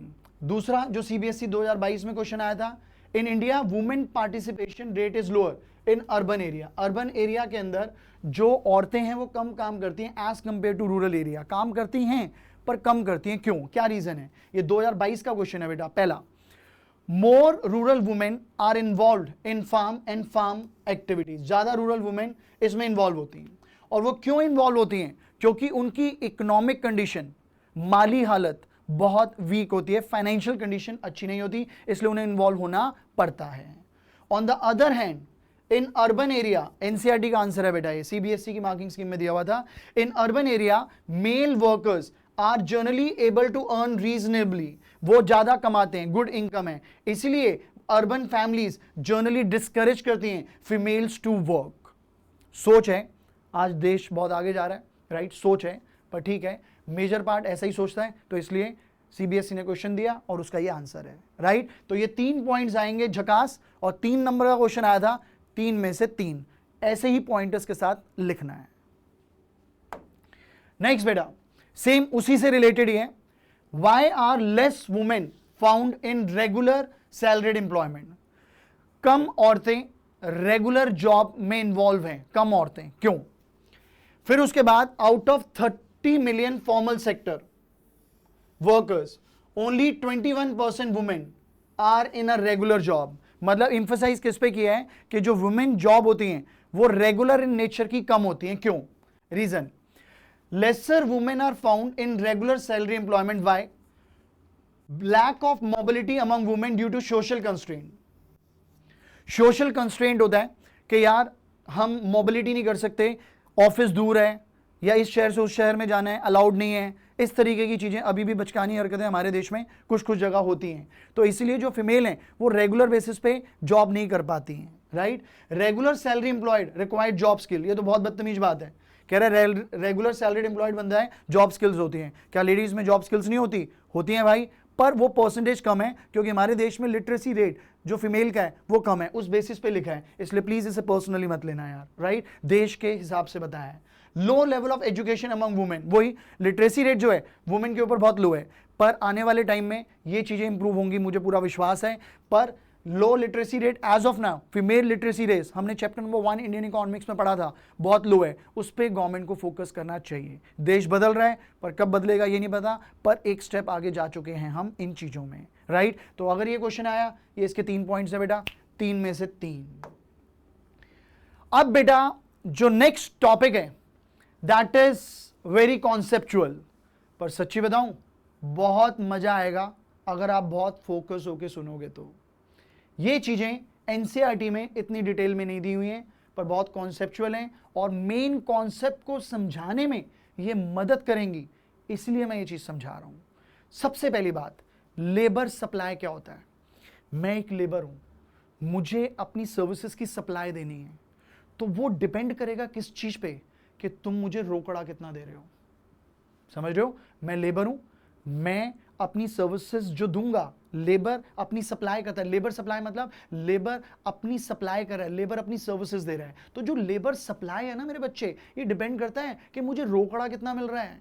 Let it suppose एक दिन में मैं 10 घंटे काम करने को तैयार हूं, राइट, पर मुझे जो तुम वेजेस दे रहे हो उसमें मैं 6 घंटे काम करूंगा बस। तो इसका मतलब क्या हुआ, मेरी लेबर की सप्लाई 10 घंटे हो सकती है अगर आप मेरी वेजेस मेरे मुताबिक दो।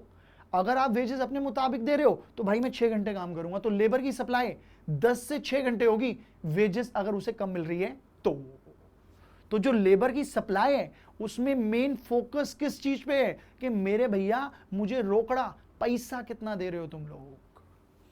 ठीक है, नॉर्मली लेबर की सप्लाई देखी जाती है 1 day is equal to 8 hours. कैसे देखी जाती है, एक दिन अगर काम कर रहे हैं तो 8 घंटे काम करना है। तो लेबर अपनी सर्विसेज जो भी उसे सैलरी मिल रही है 8 घंटे के हिसाब से करेगा। जैसे ही 8:01 होने वाला होगा, भाई जाना है, भाई घर जाना है, घर जाना है, घर जाना है, घर जाना है।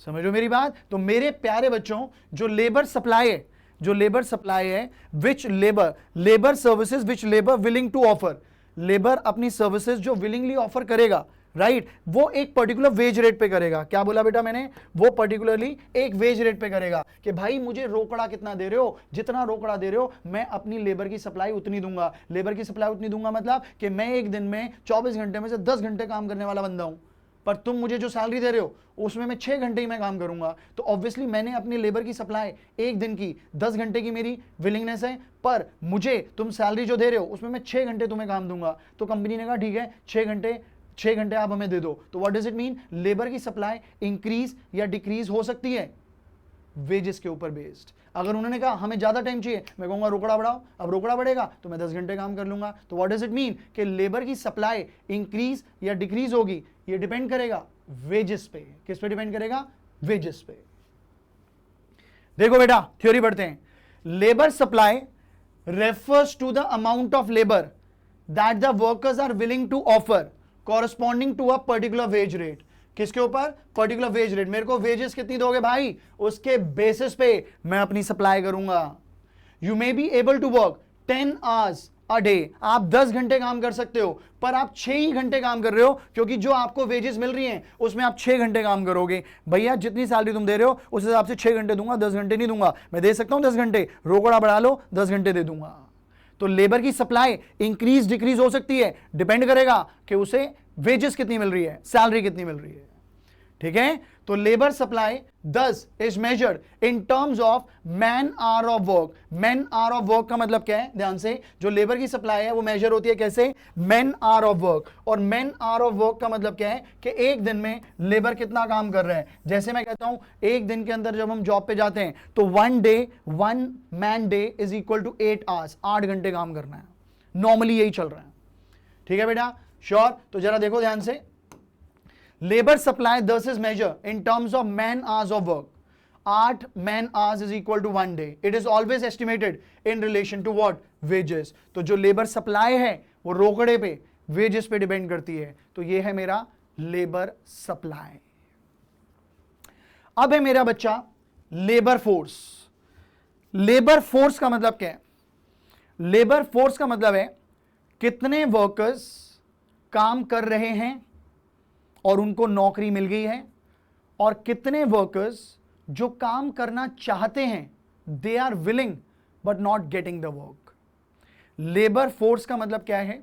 कितने लोगों को काम मिल चुका है प्लस कितने बंदे जो काम करना चाहते हैं पर उन्हें काम नहीं मिला है, अनएम्प्लॉयड लोग। तो ये लेबर फोर्स है। तो लेबर फोर्स मतलब कितने लोग काम करना चाहते हैं, वो होंगे जिनको काम मिल गया, या जिनको काम नहीं मिला, they are seeking the work. तो labor force on the other hand refers to number of workers actually working. worker कितने काम कर रहे हैं, ठीक है, और willing to work. it is willing to work का मतलब क्या हुआ? काम करना चाहते हैं पर उन्हें मिला नहीं। तो it is not related to wages. labor supply wages से related है, रोकड़े के हिसाब से होगा, पर जो labor force है वो wages के ऊपर डिपेंडेंट नहीं है। वो काम कम wages पे भी करने को तैयार है, बस उन्हें काम मिले। इन दोनों के बीच का डिफरेंस है, ध्यान से। लेबर सप्लाई, लेबर सप्लाई क्या बोला मैंने मेरे बच्चों? It refers to supply of labour corresponding to the wages. Wage rate पे डिपेंड करेगा कि लेबर की सप्लाई बढ़ेगी क्या कम होगी। मैं एक दिन में 10 घंटे काम कर सकता हूं, राइट, पर मैं 6 घंटे काम कर रहा हूं क्योंकि जो मुझे सैलरी मिल रही है उसमें मैं 6 घंटे काम करूंगा, वरना मैं नहीं करूंगा। तो व्हाट डज इट मीन कि लेबर की सप्लाई 10 घंटे की हो सकती है अगर वेजेस बढ़ा दो तो वेजेस के चेंज होने की वजह से लेबर सप्लाई चेंज होगी। और लेबर सप्लाई मेजर होगी कैसे? Man day of work. एक दिन में लेबर 8 घंटे काम कर रहा है, नॉर्मल है कि 1 day is equal to 8 hours of man work.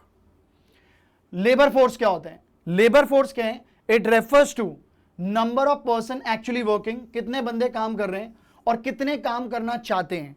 और ये वेजेस से रिलेटेड नहीं है भैया, जो काम करना चाहते हैं वो किसी भी वेज पे काम करना चाहते हैं, तो it is not related to wages. पर लेबर सप्लाई वेजेस से रिलेटेड है, क्योंकि लेबर की सप्लाई क्या है? ज्यादा घंटे दे दूंगा अगर सैलरी ज्यादा दोगे, तो it depends upon wages. Impact of change in number of workers. Supply of worker can be increase और डिक्रीज, पर लेबर कांस्टेंट है। मैं कहता हूं हमारे देश में जो वर्कर है वो 100 हैं। वर्कर कितने हैं? 100 हैं। मेरी फैक्ट्री में 100 वर्कर हैं। क्या मैं सप्लाई ऑफ लेबर बढ़ा सकता हूं? हाँ। वो जो 100 वर्कर हैं वो 6 घंटे की ड्यूटी कर रहे हैं, अगर मैं उन्हें थोड़ी ज़्यादा सैलरी दे दूंगा वो 10 घंटे की ड्यूटी करेंगे, तो सप्लाई ऑफ लेबर बढ़ जाएगी, जिससे मेरे गुड्स भी ज़्यादा प्रोड्यूस हो जाएंगे। तो इसका मतलब क्या हुआ कि जो सप्लाई फॉर लेबर है वो वेजेस के हिसाब से चेंज हो जाएगी, चाहे वर्कर सेम है। अब मेरे पास 100 वर्कर है मेरी फैक्ट्री में, और मैं वर्कर को 6 घंटे काम कराता हूँ और उन्हें सैलरी देता हूँ। अब मुझे सप्लाई ऑफ लेबर बढ़ानी है, तो सप्लाई फॉर लेबर बढ़ानी है, मैं नए वर्कर्स हायर नहीं करूँगा। 100 के 100 लेबर को बोलूंगा कि मैं तुम्हें इतनी सैलरी दूंगा, अब तुम 6 घंटे की बजाय 9 घंटे काम करोगे। तो जैसी सैलरी बढ़ी तो उन्होंने 6 की बजाय 9 घंटे काम करना शुरू कर दिया। तो सप्लाई फॉर लेबर 3 घंटे से बढ़ गई हर लेबर की। तो नंबर ऑफ लेबर अभी भी 100 हैं, पर वर्कर ने ज़्यादा काम किया जिसकी वजह से प्रोडक्शन बढ़ जाएगी। तो व्हाट डज इट मीन कि जो सप्लाई फॉर लेबर है उसमें वो इंक्रीज या डिक्रीज हो सकती है, पर नंबर ऑफ वर्कर्स चेंज नहीं होंगे। मेरे 100 वर्कर हैं, 100 वर्कर से मैं 6 घंटे काम करा के आउटपुट प्रोड्यूस कर रहा हूँ। मैं चाहता हूँ प्रोडक्शन बढ़े, बीइंग अ प्रोड्यूसर। तो मैंने लेबर से कहा कि लेबर मैं ना तेरी सैलरी बढ़ा दूंगा, तू 6 की बजाय 9 घंटे काम कर दे। लेबर ने कहा ठीक है मैं 9 घंटे काम कर लूँगी। तो लेबर ने क्या किया, पहले 1 day is equal to 6 man hour था, अब क्या कर दिया 9। अब 3 घंटे से सप्लाई ऑफ लेबर बढ़ गई और जो वर्कर्स हैं वो 100 ही हैं, पर लेबर की सप्लाई बढ़ गई, क्योंकि लेबर की सप्लाई हमेशा वेजेस के हिसाब से इंक्रीज डिक्रीज हो सकती है। तो यहां पे जो लाइन लिखी है कि supply of labour can increase और डिक्रीज, इंक्रीज या डिक्रीज हो सकती है even when number of workers constant. Workers कैसे हैं, कांस्टेंट है। ठीक है बेटा, पक्का। और यहां पे size of labour force increase या डिक्रीज हो सकता है जब नंबर ऑफ पर्सन विलिंगली काम करना चाहें या ना चाहें। इसका मतलब क्या है, डिटेल में आगे बता रहा हूं, सुनना जरा ध्यान से। अब ये जो मैंने आखिरी में बताया उस कॉन्सेप्ट को सुनना। मेरे बच्चों अब कहानी सुनो, मेरी जुबानी सुनो। हमारे देश की जो पॉपुलेशन है, मिड 2025 का डेटा मैंने उठाया है और ये जेन्युइन डेटा है बेटा। थोड़ा सा स्टैट्स ऊपर नीचे हुआ तो आपको पता है पब्लिश सोर्स से लिया है, सेकेंडरी डेटा है, गलत भी हो सकता है, पर अप्रोक्सीमेशन लिया है।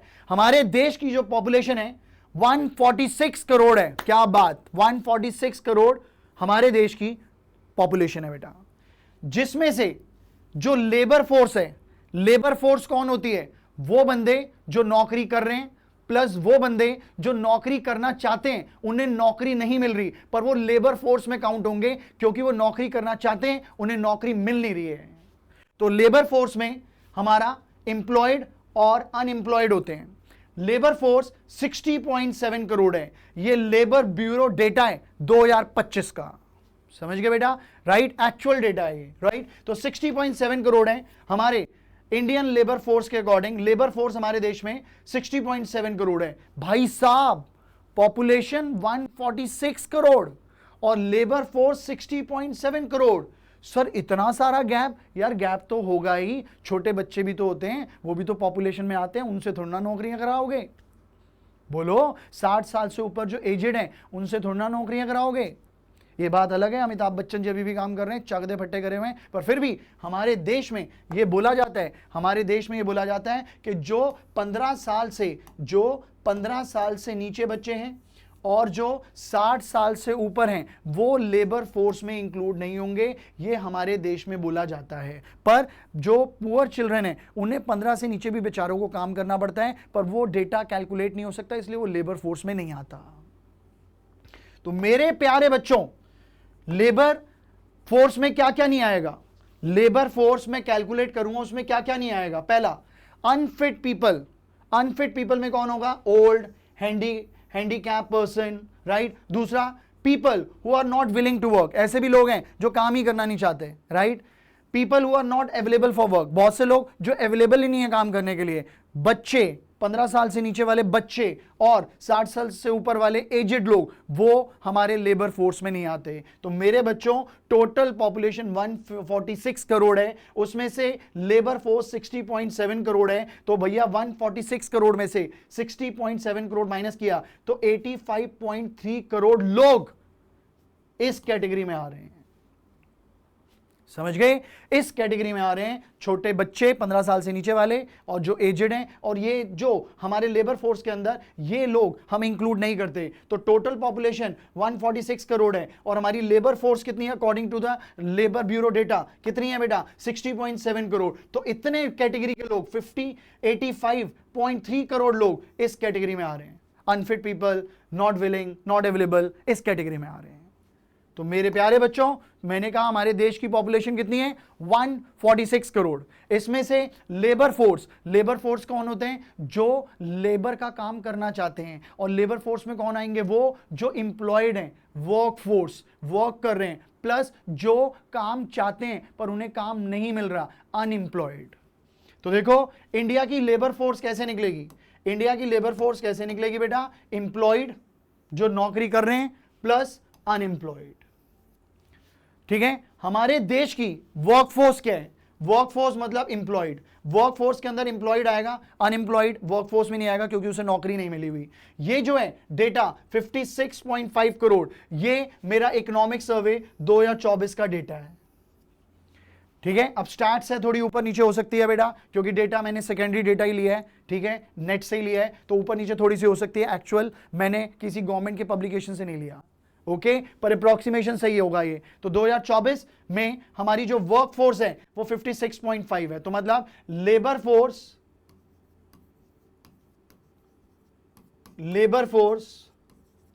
60.7 है, और जो हमारी वर्क फोर्स है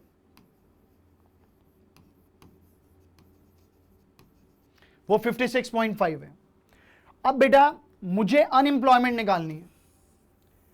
अनएम्प्लॉयमेंट कभी भी टोटल पॉपुलेशन में से नहीं निकलेगी, अनएम्प्लॉयमेंट हमेशा लेबर फोर्स में से निकलेगी, राइट बेटा, क्योंकि टोटल पॉपुलेशन के अंदर ये लोग होते हैं जो काम करना ही नहीं चाहते और ये लेबर फोर्स में काउंट नहीं होते। So whenever you calculate what unemployed population, तो आप लेबर फोर्स से निकालोगे, तो labour force minus work force, जो बचेगा वो क्या आ जाएगा बेटा, 4.2 करोड़ अनएम्प्लॉयड पॉपुलेशन। क्या आएगी, अनएम्प्लॉयड पॉपुलेशन।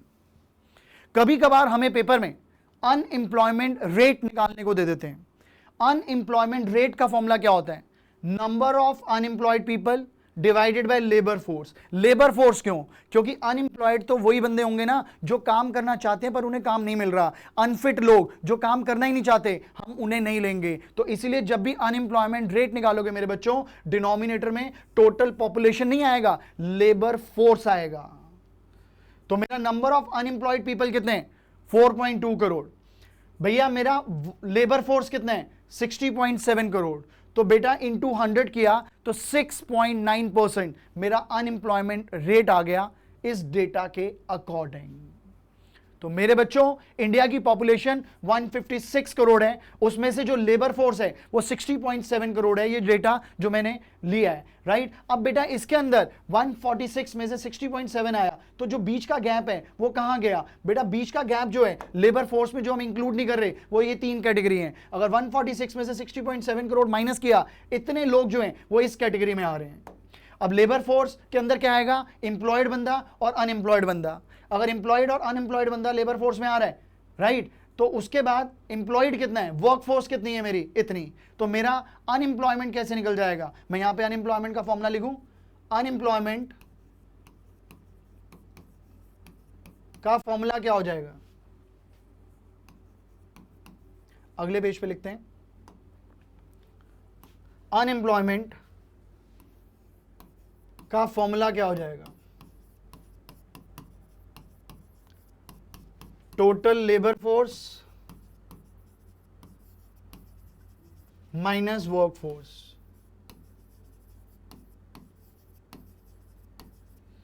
लेबर फोर्स में कौन होते हैं, जो एम्प्लॉयड हैं, जो काम करना चाहते हैं, प्लस जो अनएम्प्लॉयड हैं, ठीक है, एम्प्लॉयड प्लस अनएम्प्लॉयड। और वर्क फोर्स में क्या आता है, वर्क फोर्स में आता है जो एम्प्लॉयड है।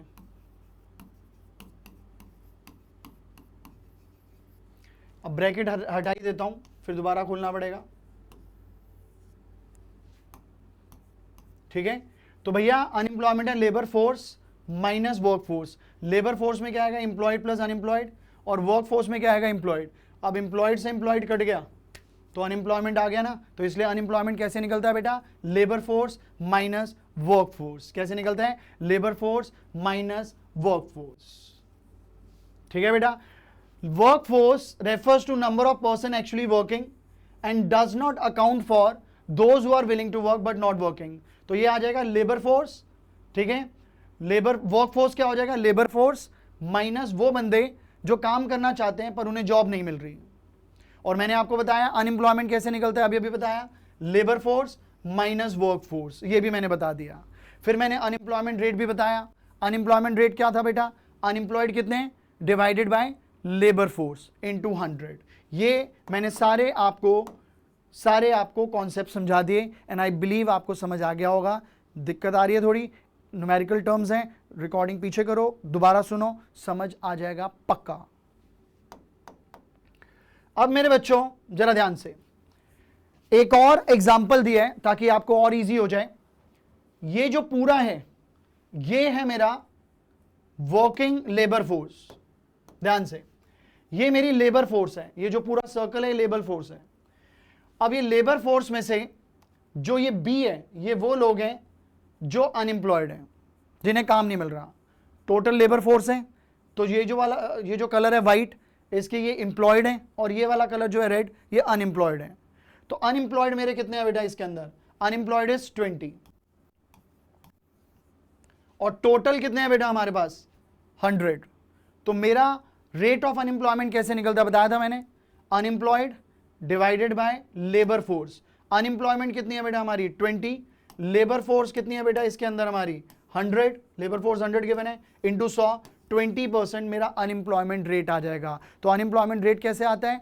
अनएम्प्लॉयमेंट कितनी है वो निकालो, डिवाइडेड बाय क्या करेंगे? लेबर फोर्स, लेबर फोर्स से डिवाइड करेंगे इनटू 100, तो 20% आ जाएगा बेटा।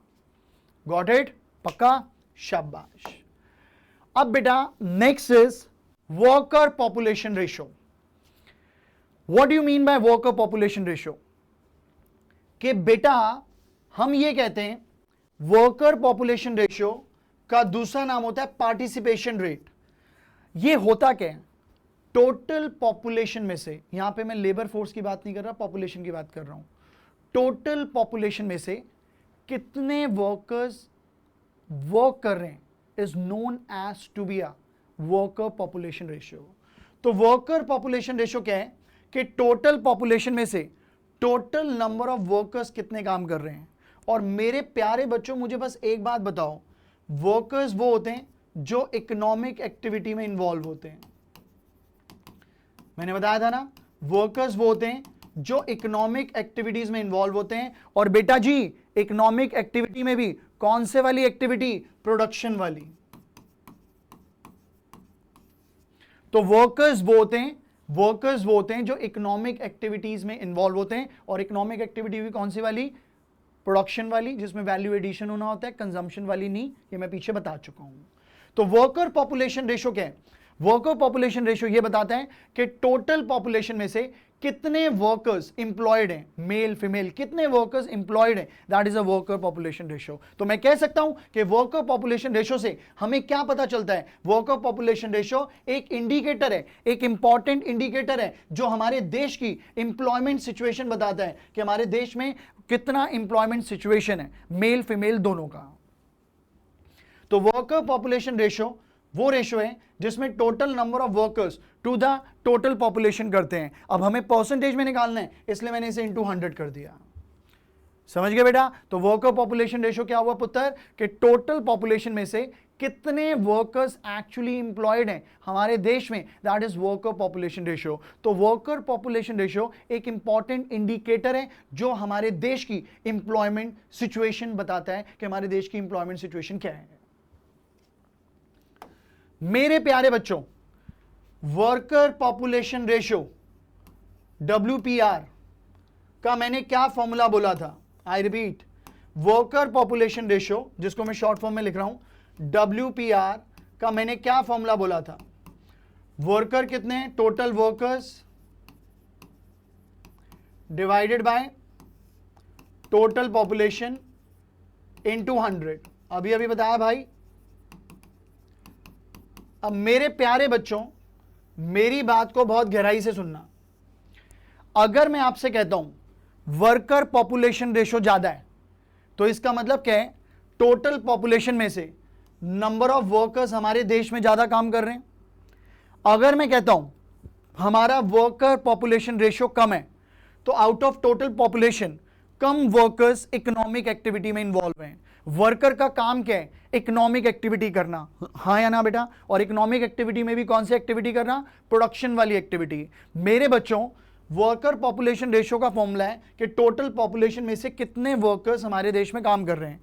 अगर वर्कर पॉपुलेशन रेशियो ज्यादा है तो इसका मतलब क्या है? कि ज्यादा पॉपुलेशन हमारा काम कर रही है और ज्यादा पॉपुलेशन इकोनॉमिक एक्टिविटी में इन्वॉल्व है। क्योंकि वर्कर्स ज्यादा काम करेंगे तो वर्कर्स करेंगे क्या? Economic activity. तो इसलिए जब WPR वर्कर पॉपुलेशन रेशियो ज्यादा है तो हम ये कमेंट कर सकते हैं higher proportion of workers are involve in economic activity. अगर वर्कर पॉपुलेशन रेशियो कम है तो आउट ऑफ टोटल पॉपुलेशन कम लोग काम कर रहे हैं, तो अगर वर्कर पॉपुलेशन रेशियो कम है तो कम लोग हमारी पॉपुलेशन में से इकोनॉमिक एक्टिविटी में इन्वॉल्व हैं, मैं ऐसा बोलूंगा। तो मेरे बच्चों, important points about worker population ratio. Worker population ratio यह बताता है कि कितना proportion of population actively involve है, और एक्टिवली किस चीज में इन्वॉल्व है? इकोनॉमिक एक्टिविटी में। किसमें? इकोनॉमिक एक्टिविटी में। हाइयर रेशो, अगर ये रेशो हाइयर है, मैंने क्या बोला था? हाइयर रेशो, अगर ये रेशो हाइयर है तो इसका मतलब क्या है? ज्यादा प्रोपोर्शन पॉपुलेशन का इकोनॉमिक एक्टिविटी में इन्वॉल्व है, क्योंकि ये रेशो ज्यादा कब होगा? जब ज्यादा वर्कर्स होंगे, और वर्कर्स ज्यादा होंगे तो वर्कर करते क्या हैं? इकोनॉमिक एक्टिविटी करते हैं। तो मैं कह सकता हूं अगर ये रेशो हाई है तो ज्यादा पॉपुलेशन, ज्यादा proportion of population economic activity में इन्वॉल्व है। अगर WPR कम है तो मतलब क्या? टोटल पॉपुलेशन में से कम लोग इकोनॉमिक एक्टिविटी में इन्वॉल्व हैं। देखो, मीडियम या लो रेशो क्या इंडिकेट करता है? कि कम लोग इकोनॉमिक एक्टिविटी में इन्वॉल्व हैं। तो ये इंपॉर्टेंट पॉइंट है WPR का। पहला मैंने बता दिया, अब दूसरा बताऊंगा। पहला समझ आ गया होगा, आई एम श्योर। दूसरा देखो, दूसरा पॉइंट है कि वर्कर पॉपुलेशन रेशो से ना हमें स्टेटस ऑफ वर्कर का पता चलता है सोसाइटी में, और उसकी वर्किंग कंडीशन भी। देखो, वर्कर पॉपुलेशन रेशो हमें पता चल गया। उसके बाद अगर मुझे यह चीज पता चल देगी कि वर्कर एंटरप्राइज पे किस पोजीशन पे प्लेस है। बिजनेस स्टडीज आपने पढ़ी है, top level, middle level, operational level. अगर मुझे स्टेटस पता चल जाएगा कि वर्कर जो है किस लेवल पे काम कर रहा है, टॉप पे, मिडिल पे, ऑपरेशनल पे, अगर वो पता चल गया तो उससे मैं उसका स्टैंडर्ड ऑफ लिविंग निकाल लूंगा। अगर वो टॉप लेवल का बंदा है तो ऑब्वियसली सैलरी ज़्यादा होगी, उसका स्टैंडर्ड ऑफ लिविंग अच्छा होगा। मिडिल लेवल का है, टॉप वाले से कम होगा। ऑपरेशनल लेवल का है, दोनों से कम होगा। वर्कर है और कम होगा। तो बेटा, bye knowing the status with which a worker is place, किस स्टेटस पे प्लेस करा है? टॉप लेवल पे, मिडिल लेवल पे, ऑपरेशनल लेवल पे, बिजनेस स्टडीज, किस लेवल पे हमने उसे प्लेस किया है एंटरप्राइज में, उससे पता चलेगा उसकी क्वालिटी ऑफ एम्प्लॉयमेंट कितनी है। क्वालिटी ऑफ एम्प्लॉयमेंट मतलब टॉप लेवल का बंदा है, मिडिल लेवल का बंदा है, ऑपरेशनल लेवल का बंदा है।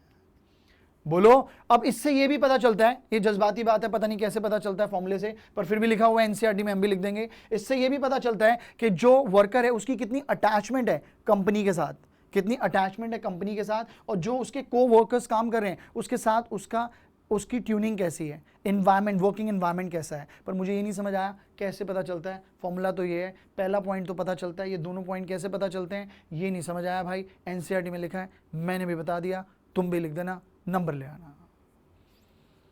समझ गए? पक्का? ओके। जब डिटेल स्टैट्स इसकी पढ़ाई जाती है ना, वहां पता चल जाता है, पर हमारी डिटेल स्टैट्स सिलेबस में नहीं है। इसलिए आप ये ध्यान रखना कि वर्कर पॉपुलेशन रेशो स्टेटस और वर्किंग कंडीशन को भी बताता है। ठीक है? अगर वर्कर पॉपुलेशन रेशो पे कमेंट आएगा, कमेंट करो, तो आप पहले डेफिनेशन लिखोगे, फॉर्मूला लिखोगे, फिर मेरे प्यारे से बच्चों ये 2 पॉइंट्स लिखोगे। 4 नंबर क्वेश्चन आएगा, 4 में से 4 है, पक्की बात है। नेक्स्ट बेटा, ये पिक्चर देखो। From the given picture answer the following question. ये पिक्चर ए है, ये पिक्चर बी है, ये एम्प्लॉयड है, ये अनएम्प्लॉयड है। अब मेरे प्यारे से बच्चों, अगर आपको याद होगा कि मैंने आपको बताया था कि लेबर फोर्स का फॉर्मूला क्या होता है। लेबर फोर्स का फॉर्मूला होता है एम्प्लॉयड प्लस अनएम्प्लॉयड। तो पिक्चर ए एम्प्लॉयड है, पिक्चर बी अनएम्प्लॉयड है, तो वो मेरी क्या होगी? लेबर फोर्स के वर्क फोर्स, ये होगी लेबर फोर्स। वर्क फोर्स में तो सिर्फ एम्प्लॉयड आते हैं, याद है? State the formula of work force. Work force का फॉर्मूला क्या बताया था, याद है? यहां देखो, वर्क फोर्स का फॉर्मूला क्या था? लेबर फोर्स माइनस अनएम्प्लॉयमेंट, अभी पीछे बताया था। ठीक है? फिर उसके बाद चिल्ड्रन बिलो कितना एंड ओल्ड पर्सन अबव कितना? 15 साल के नीचे के बच्चे और 60 साल से ऊपर वाले बच्चे, बच्चे कह रहा हूं सॉरी, ऑब्वियसली बूढ़ा बच्चा एक जवान हो जाता है। ठीक है, कवर कर रहा हूं अपने आप को। तो 60 से ऊपर वाले जो हमारे एजेड हैं वो लेबर फोर्स में इंक्लूड नहीं होते। कौन सी 3 कैटेगरीज हैं जो हमारी लेबर फोर्स में से डिडक्ट होती हैं? मैंने आपको 3 बताई थी ना पीछे, ये रही 3। इस टाइप का क्वेश्चन भी आ सकता है मेरे प्यारे बच्चों। नेक्स्ट बेटा, अब ऐसा क्वेश्चन बहुत आया है। अब ये क्वेश्चन देखना, ध्यान से समझना। ये 2022-2023 का डेटा है, मतलब जो करंट एनसीईआरटी आई है ना, ये उसका डेटा है। पहले ना ये 17-18 का डेटा होता था तो वैल्यूज अलग थी। तो मैंने यहाँ पे ये सीबीएसई में क्वेश्चन आया हुआ है, पर मैंने यहाँ पे सीबीएसई और सीबीएसई का क्वेश्चन आया हुआ ये नहीं लिखा। क्यों नहीं लिखा? क्योंकि डेटा चेंज हो गया, डेटा अलग है, इसलिए मैंने सीबीएसई ने लिखा। सेम क्वेश्चन आया हुआ है, बस यहाँ पे डेटा 2017-18 का लिखा हुआ है। क्वेश्चन बहुत आसान है और बहुत इंपॉर्टेंट है। जब भी टेबल बेस्ड क्वेश्चन आते हैं ना, बच्चे कहते हैं सर डेटा लर्न करना पड़ेगा। ना पुत्र, डेटा लर्न नहीं करना, डेटा को इंटरप्रिटेट कैसे करना है, एनालाइज कैसे करना है, बस ये देखना है, डेटा लर्न नहीं करना। अब जैसे क्वेश्चन आ गया, compare and analyse women worker population ratio. क्या बदतमीजी है सर, आपने तो बताया था वर्कर पॉपुलेशन रेशियो, ये वुमेन वर्कर पॉपुलेशन रेशियो कहां से आ गया? अरे प्यारे से बच्चों, जब वर्कर पॉपुलेशन रेशियो आएगा उसमें मेल और फीमेल आएगा ना, तो जब मेल और फीमेल है और आपको वुमेन बोला है तो आप फीमेल वाले पे फोकस करोगे, मेल वाले को छोड़ दोगे। क्यों टेंशन ले रहे हो, राइट? तो देखो, compare and analyse the women worker population ratio in rural area and urban area. अब यहां पे मुझे बेटा क्या गिवन है, यहां पे मुझे ध्यान से बेटा, यहां पे मुझे सेक्स गिवन है, मेल फीमेल या मेन या वुमेन, और वर्कर पॉपुलेशन रेशियो हमारा रूरल एरिया में गिवन है, अर्बन एरिया में गिवन है। अब मुझे इसको देख के कमेंट करना है। कमेंट करेंगे सबसे पहले, नजर डालो किस पे? वुमेन बोला है तो वुमेन वाले पे नजर डालेंगे, और वुमेन वाले पे नजर डाला तो ये है, इसको ऐसे सर्कल कर लिया पेपर में जब आया। अब सबसे पहले देखा कि इस डेटा से क्या रिवील हो रहा है। सबसे पहले मैंने देखा कि जो वुमेन है वो 27% वुमेन जो है वो इन्वॉल्व हैं वर्कर पॉपुलेशन रेशियो में। टोटल कितना है? 27%। और मेन कितना दिया हुआ है बेटा? 54.4%। अब मेरे बच्चों, इससे क्या पता चल रहा है? इससे ये पता चल रहा है, ये जो डेटा है, कि भैया वुमेन का पार्टिसिपेशन कम है और मेल का ज्यादा है, तो जिससे जेंडर डिस्पैरिटी पता चल रही है कि फीमेल्स को काम करने नहीं दिया जा रहा। देखो, women constitutes 27 of the total population in the economy, which is less than that of men. Women की कितनी है? 27। ध्यान से बेटा, वुमेन की कितनी है? 27%, और मेन की कितनी है? 54.4%। तो इससे क्या पता चल रहा है? Gender disparity. क्या पता चल रहा है बेटा? जेंडर डिस्पैरिटी, कि भेदभाव किया जा रहा है वुमेन को जॉब कराने में। तो इस डेटा से ये पता चला। मुझे ये टेबल दिया है और इस टेबल से मुझे ये कमेंट करके बताना है कि वुमेन वर्कर पॉपुलेशन रेशियो कैसा है। तो अगर मैंने कंपेयर किया तो सबसे पहले देखा वुमेन का 27% है, मेल का मेरा 54.4% है, तो दोनों को कंपेयर करा, ये गैप क्यों है, और यहां बता दिया पॉइंट पहला कि जेंडर डिस्पैरिटी है, कि वुमेन को काम कराने नहीं दे रहे। ठीक है बेटा, पक्का? तुम कहोगे मेल का क्यों लिया, पूछा तो फीमेल का है। जेंडर डिस्पैरिटी समझाने के लिए मैंने मेल का भी लिया और कंपेयर करके बताया कि जेंडर डिस्पैरिटी हो रही है। फिर उसके बाद बी पॉइंट, आपने नोटिस किया कि रूरल एरिया में, रूरल एरिया के अंदर जो वुमेन है वो ज्यादा जॉब कर रही हैं as compare to urban area. Women rural area में 30% वुमेन को काम करना पड़ रहा है और यहां पे 18.7% है। जो भी डेटा गिवन होगा पेपर में, आप उसके बेसिस पे कमेंट कर देना बेटा, डेटा लर्न नहीं करना। इसको देख के, the number of women worker in rural area is 30%, are relatively higher than women workers in urban area 18.7%। Due to this, ये क्यों हो रहा है कि ज्यादा फीमेल रूरल एरिया में काम क्यों कर रही है? मैंने पहले भी बोला था, बिकॉज ऑफ एब्जैक्ट पॉवर्टी। एब्जैक्ट का मतलब क्या होता है बेटा? बहुत गरीबी है, बहुत ज्यादा गरीबी है, खाने के बहुत वांदे हैं, तो एब्जेक्ट पॉवर्टी है, इसलिए रूरल वुमेन को क्या करना पड़ता है? काम करना पड़ता है अर्बन के कंपैरिजन में। तो कुछ भी नहीं है, आपको ऐसी टेबल आ जाएगा, उस टेबल को देख के आपको कमेंट करना होगा, और इतने कॉन्सेप्ट आपको बता दिए, आप प्यार से कमेंट कर दोगे, आई नो दैट। ओके और डेटा, सर और कोई डेटा, कोई मर्जी डेटा हो, डेटा को एनालाइज करना आना चाहिए, दैट्स इट। डेटा लर्न नहीं करना बेटा। अब ये एनसीईआरटी का क्वेश्चन है, the following table shows the population and worker population ratio for India in 1999-2000, can you estimate workforce for India. यार देखो, बहुत आसान क्वेश्चन है। अब ऑब्वियसली मैं वन शॉट बना रहा हूं, तो मैं सॉल्व करता तो टाइम लगता, तो मैंने पहले लिख के रख लिया, फटाफट समझाता हूं। वर्कर पॉपुलेशन रेशियो का फॉर्मूला क्या था? Total number of workers divided by total population into 100। यही होता है। अब मुझे निकालना क्या है, मुझे निकालना है इसके अंदर नंबर ऑफ वर्कर्स। क्वेश्चन में क्या निकालना है मुझे, नंबर ऑफ वर्कर्स, मतलब वर्क फोर्स निकालनी है। अब नंबर ऑफ वर्कर्स कैसे आ जाएगा बेटा, मुझे वर्कर पॉपुलेशन रेशियो का formula total number of workers by total population into 100। अगर मेरे प्यारे से बच्चों, अगर मेरे प्यारे से बच्चों मुझे ये चीज निकालनी है तो मैं क्या करूंगा, इसे क्रॉस मल्टीप्लाई कर दूंगा, वर्कर पॉपुलेशन रेशियो को मल्टीप्लाई कर दूंगा टोटल पॉपुलेशन से और डिवाइड कर दूंगा 100 से, तो ये आ जाएगा। अब यहां पे साफ साफ दिया हुआ है कि मुझे रूरल एरिया का, ध्यान से, रूरल एरिया का जो पॉपुलेशन है वो 71.88 है, वर्कर पॉपुलेशन रेशियो कितना है 41.9। तो मेरे प्यारे से बच्चों नंबर ऑफ वर्कर्स, वैसे क्वेश्चन में तुम्हें दिया हुआ है, ये क्वेश्चन में दिया हुआ है नंबर ऑफ वर्कर्स कैसे निकाला, 71.88 मतलब population into worker population ratio into WPR divided by 100। ये बेटा मेरा कितना आ रहा है, ये मेरा आ रहा है 30.12। ठीक है, अगर ये नहीं भी दिया होता तो ऐसे निकलेगा, तुम समझ गए होगे, पर न्यूमेरिकल में एनसीईआरटी में ये दिया हुआ है। तो बेटा ये कैसे निकला है, ये निकला है WPR इंटू पॉपुलेशन बाय 100। जो रूरल एरिया उसका तो दे दिया, अर्बन का कैसे निकलेगा, WPR कितना है अर्बन का बेटा, ध्यान से, WPR हमारा अर्बन का कितना है 33.7 और पॉपुलेशन कितनी है बेटा, ध्यान से देखो, पॉपुलेशन कितनी है बेटा, हमारी जो पॉपुलेशन गिवन है वो कितनी है, population that is 28.52 urban area में डिवाइडेड बाय 100। जब इसे सॉल्व करेंगे 9.61 आ जाएगा, क्या आ जाएगा पुत्र 9.61। तो ये मेरा 9.61 आ गया। अब मुझे क्या निकालना है, ये वाला पार्ट भी निकालना है। अब टोटल कैसे निकलेगा, 30.12 प्लस 9.61 तो 39.73 करोड़ मेरा टोटल निकल गया। और ये दोनों क्वेश्चन मार्क निकालने थे, बड़ा ही टुच्चा क्वेश्चन है, बच्चे देख के घबरा जाते हैं, है कुछ भी नहीं, WPR का फॉर्मूला पता है, हो गया। और दूसरी बात, ये वाला पार्ट अगर नहीं दिया होता तो एक बार को दिमाग लगेगा, पर ये वाला पार्ट भी दिया हुआ है, फॉर्मूला ही दिया हुआ है, तो सेम फॉर्मूला नीचे निकाल के आंसर निकालना है, इन दोनों को ऐड करके ये आ जाएगा। सिंपल है बेटा, ठीक है, एनसीईआरटी का क्वेश्चन है बेटा। अब बेटा नेक्स्ट इज जॉबलेस ग्रोथ।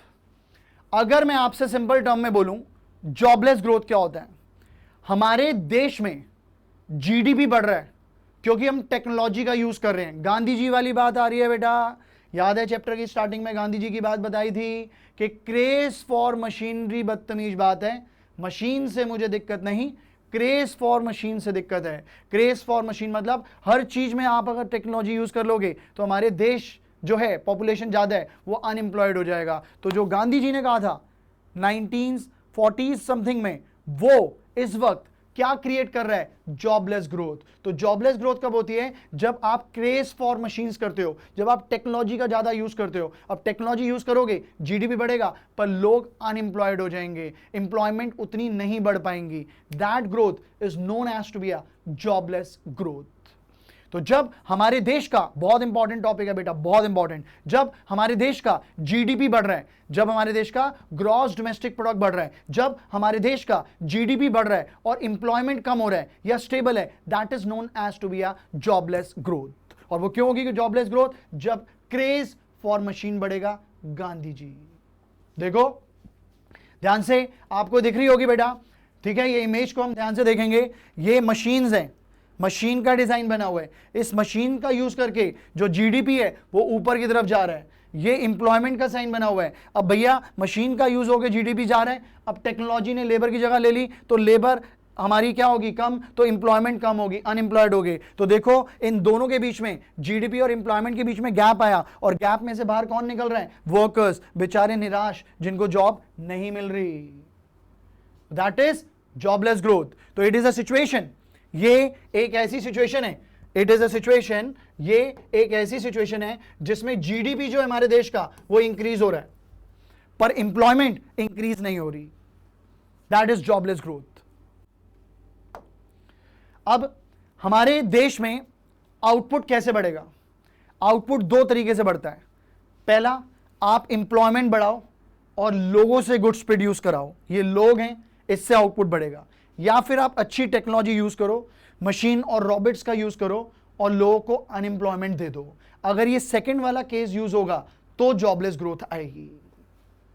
समझ गए बेटा? तो आउटपुट बढ़ने के दो रीजन है, या तो आप इंप्लॉयमेंट बढ़ाओ, जीडीपी बढ़ जाएगा, या आप अच्छी टेक्नोलॉजी यूज करो। When you use good technology तो ऑब्वियसली हमारी ऑटोमेशन, मशीन्स, रोबोट्स सारे काम करेंगे, पर अनएम्प्लॉयमेंट बढ़ेगी। तो ये जो सेकंड केस है, बेटर टेक्नोलॉजी यूज करके जीडीपी बढ़ाना, ये जॉबलेस ग्रोथ को लीड करता है।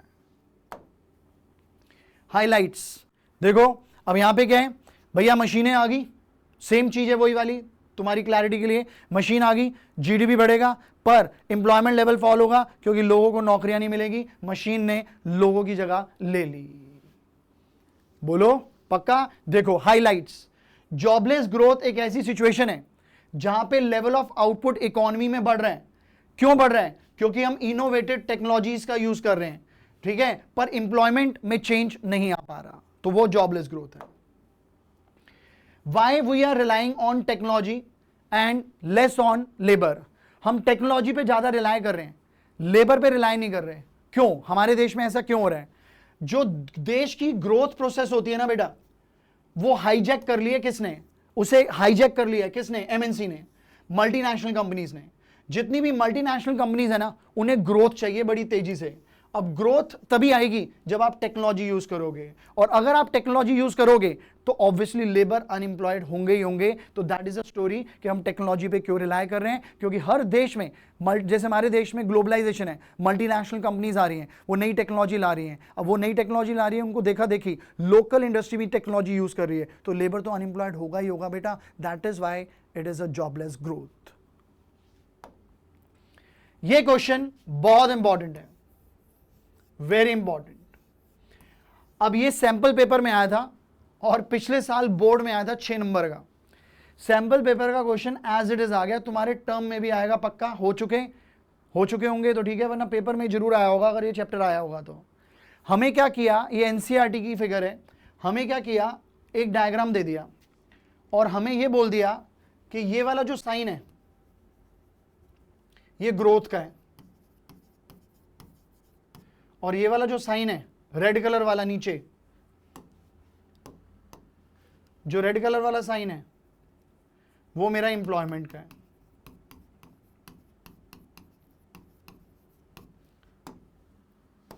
ठीक है बेटा? अब आप देख रहे हो यहां पे मुझे ग्रोथ गिवन है, यहां एम्प्लॉयमेंट है।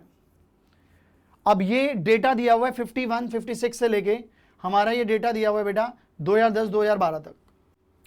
अब हर इसकी, ये 6 नंबर का क्वेश्चन है और इसको देख के कमेंट करना है। बच्चे परेशान, इसको देख के क्या कमेंट करें?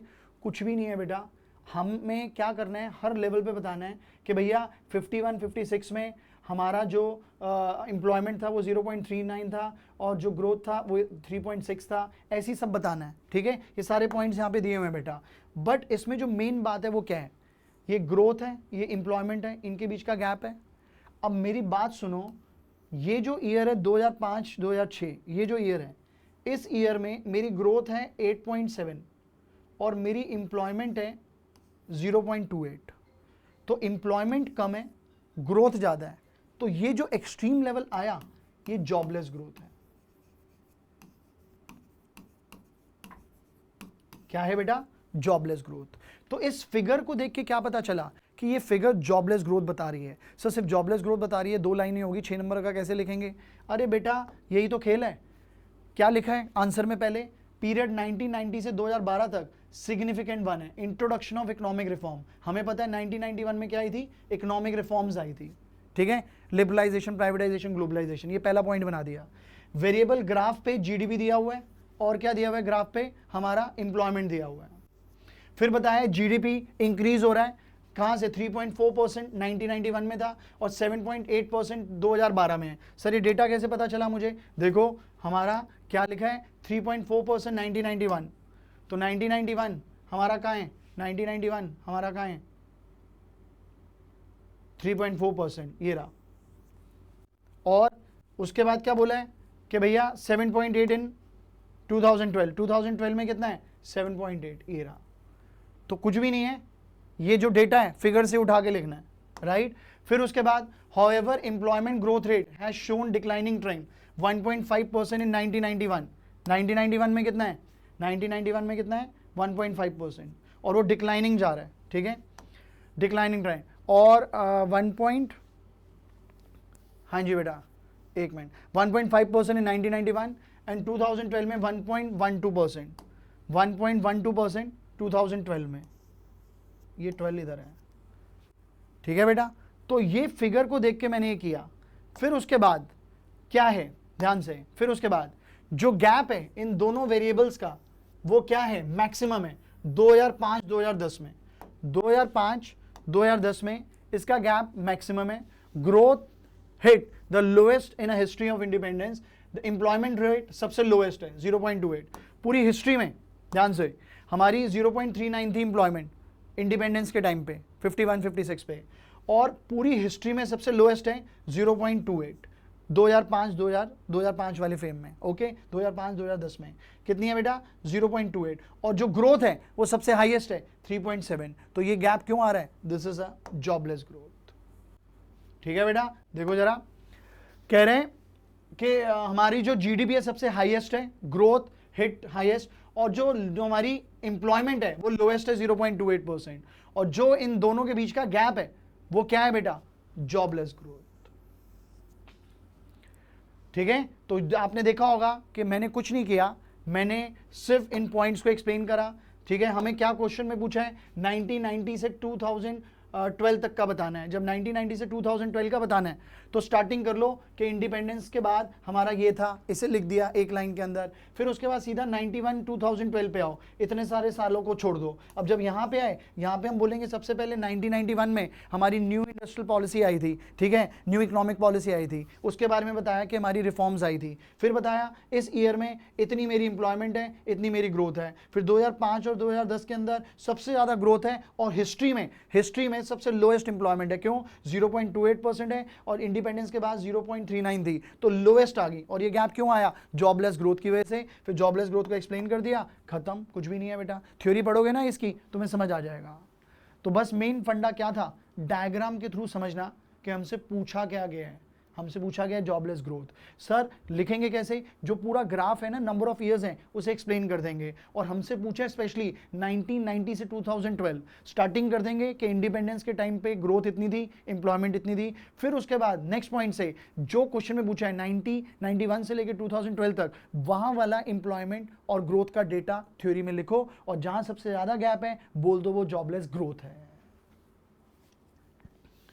ओके बेटा, पक्का। चलो नेक्स्ट है बेटा topic, casualisation of workforce. Casualisation of workforce क्या होता है, आपको पता है ना, कैजुअल वर्कर्स कौन होते हैं, जिनकी परमानेंट जॉब नहीं होती। अब जैसे मैं कहता हूं 2019 में जब कोविड नहीं आया था, एक बंदा था, वो सेल्फ एम्प्लॉयड था, वो खुद की रिसोर्सेज लगा के कमा रहा था।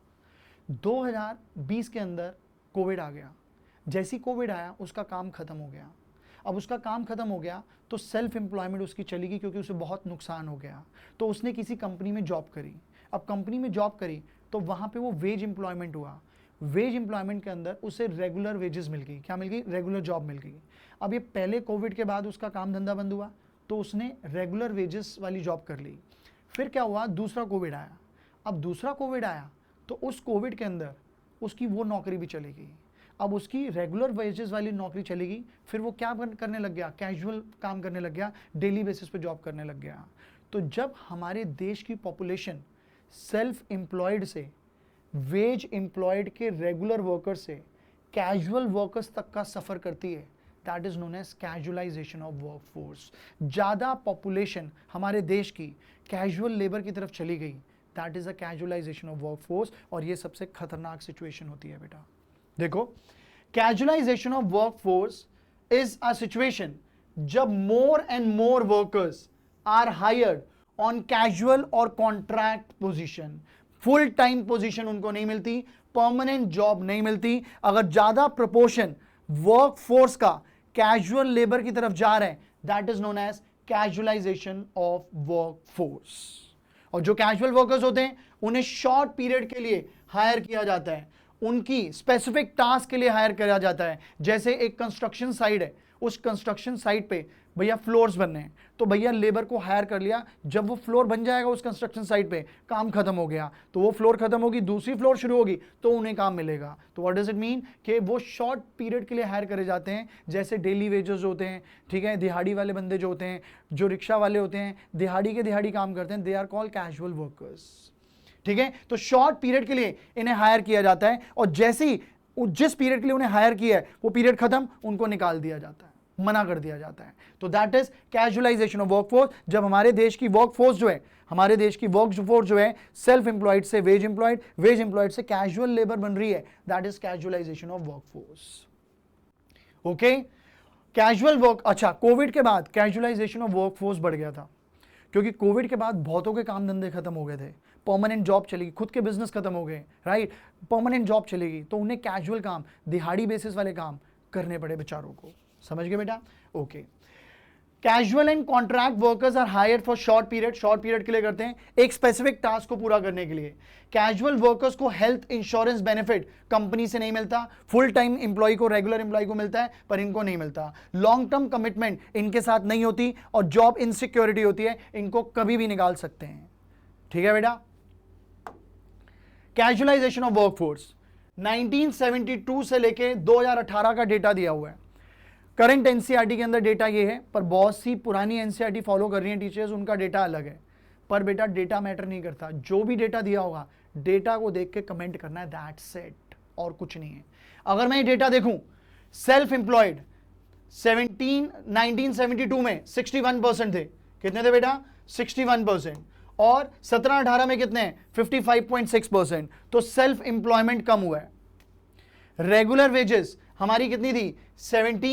15.4%। और बेटा 17-18 में कितनी है? 21.1%। ये बढ़ा है।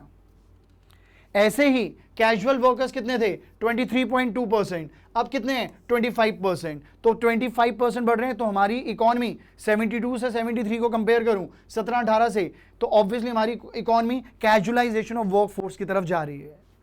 अब इसमें डेटा करंट एनसीईआरटी में भी 17-18 का दिया है। अगर बाय चांस हमारा डेटा कोविड के बाद का दिया होगा तो ये 25% से और बढ़ गया होगा पक्का। क्यों? क्योंकि लोग सेल्फ एम्प्लॉयमेंट से निकल के रेगुलर वेजेस और कैजुअल वेजेस की तरफ जा रहे हैं। तो इसका मतलब क्या है? खुद का बिजनेस चलाना थोड़ा अब कम होता जा रहा है। क्यों? क्योंकि मार्केट के हालात ठीक नहीं हैं।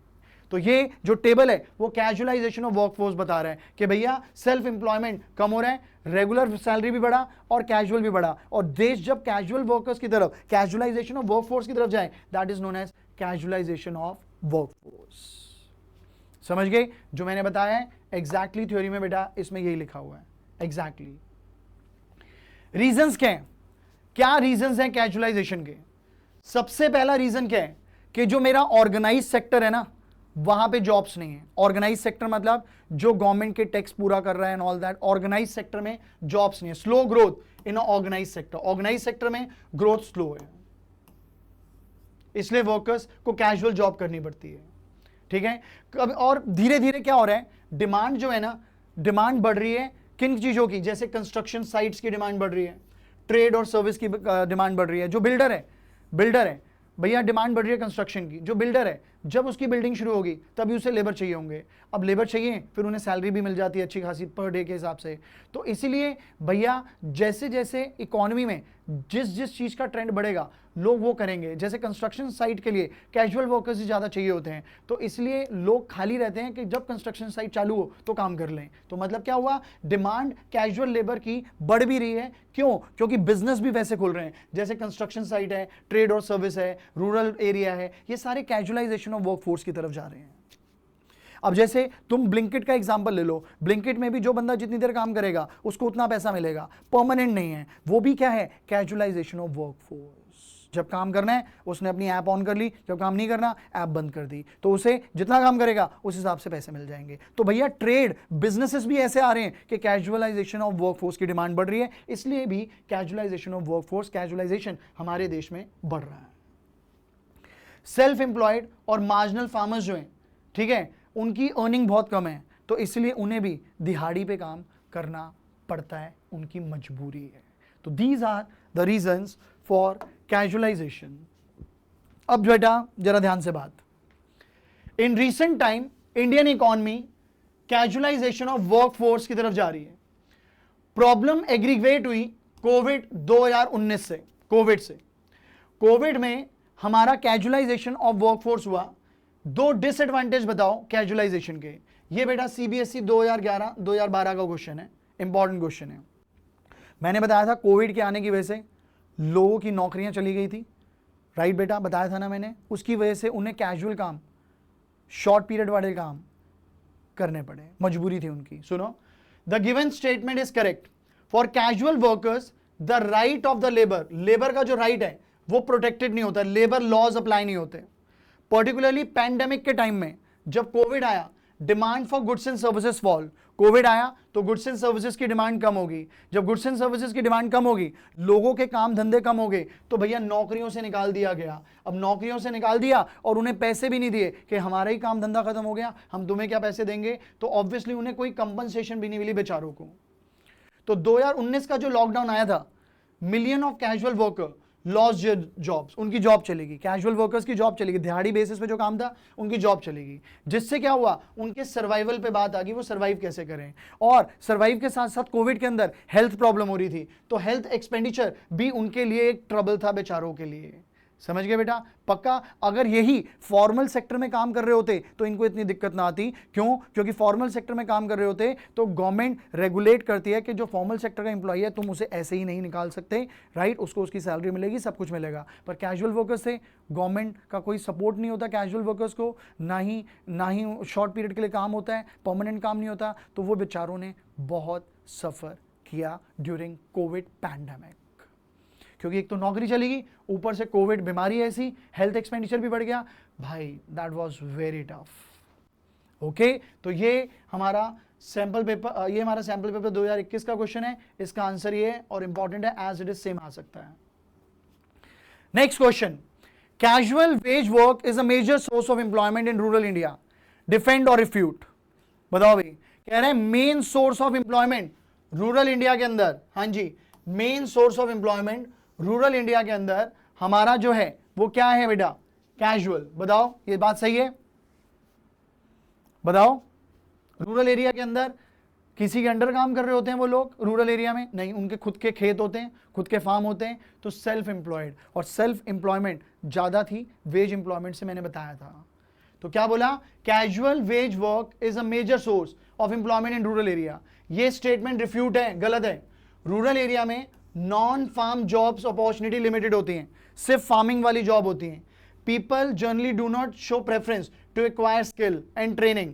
रूरल एरिया में उन्हें स्किल और ट्रेनिंग में वो इंटरेस्टेड नहीं होते नॉन फार्म ऑक्यूपेशन की। वो सिर्फ क्या करते हैं, फैमिली फार्म और फील्ड पे सेल्फ एम्प्लॉयड होते हैं। तो ऑब्वियसली रूरल एरिया के अंदर सेल्फ एम्प्लॉयमेंट होती है, कैजुअल वेज वर्क नहीं होता। तो ये स्टेटमेंट फॉल्स है।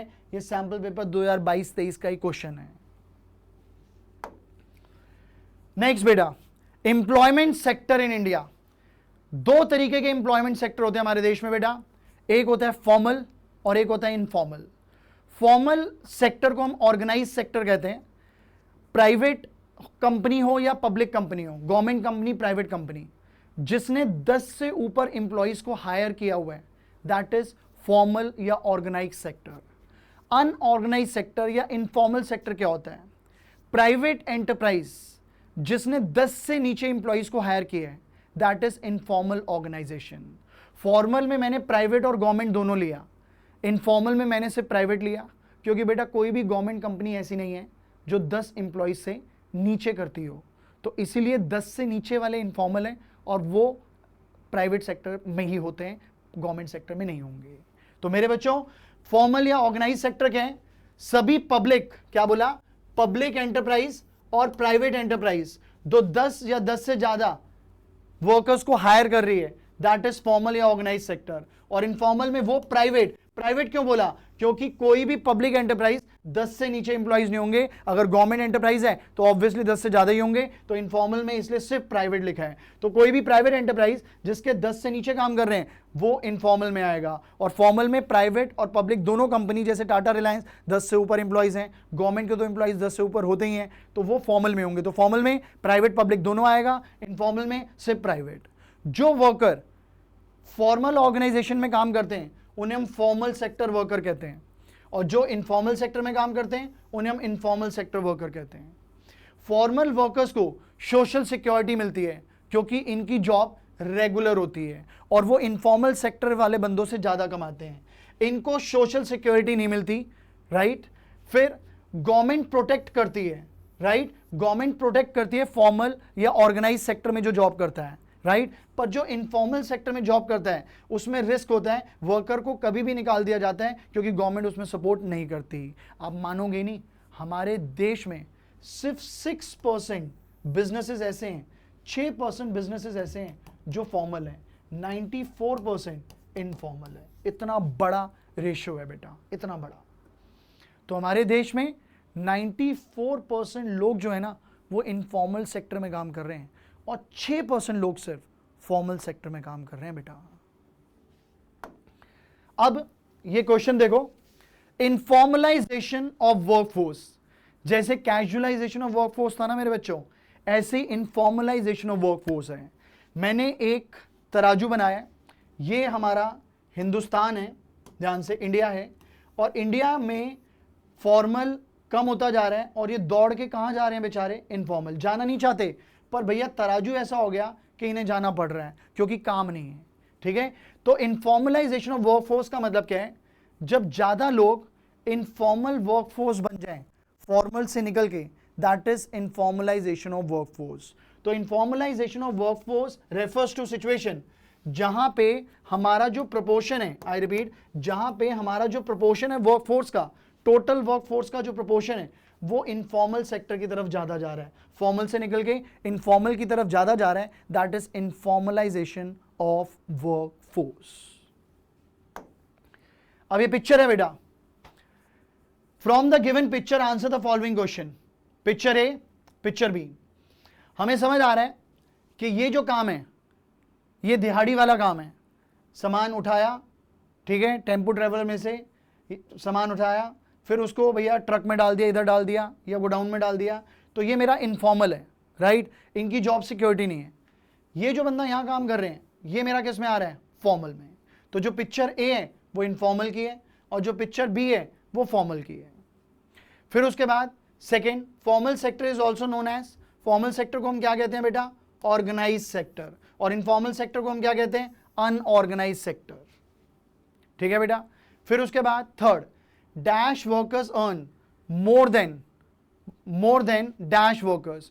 कौन ज्यादा अर्न करते हैं, किस वर्कर से, फॉर्मल सेक्टर के वर्कर ज्यादा अर्न करते हैं इनफॉर्मल सेक्टर के वर्कर्स से, समझ गए।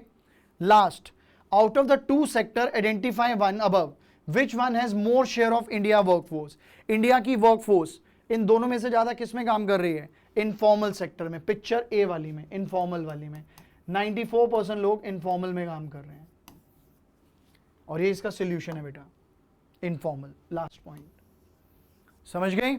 इस टाइप के क्वेश्चन आपको आ सकते हैं। अब ये क्वेश्चन सीबीएसई 2023-24 में आया sample paper. Identify the situation depicted in the image, suggest the impact indicated situation on the Indian economy. अगर ये इमेज देखेंगे तो इंडियन इकोनॉमी में क्या इंपैक्ट पड़ रहा है कि Indian economy informalisation of workforce कर रही है, क्योंकि यहां से लेबर निकल के इनफॉर्मल सेक्टर में जा रहा है।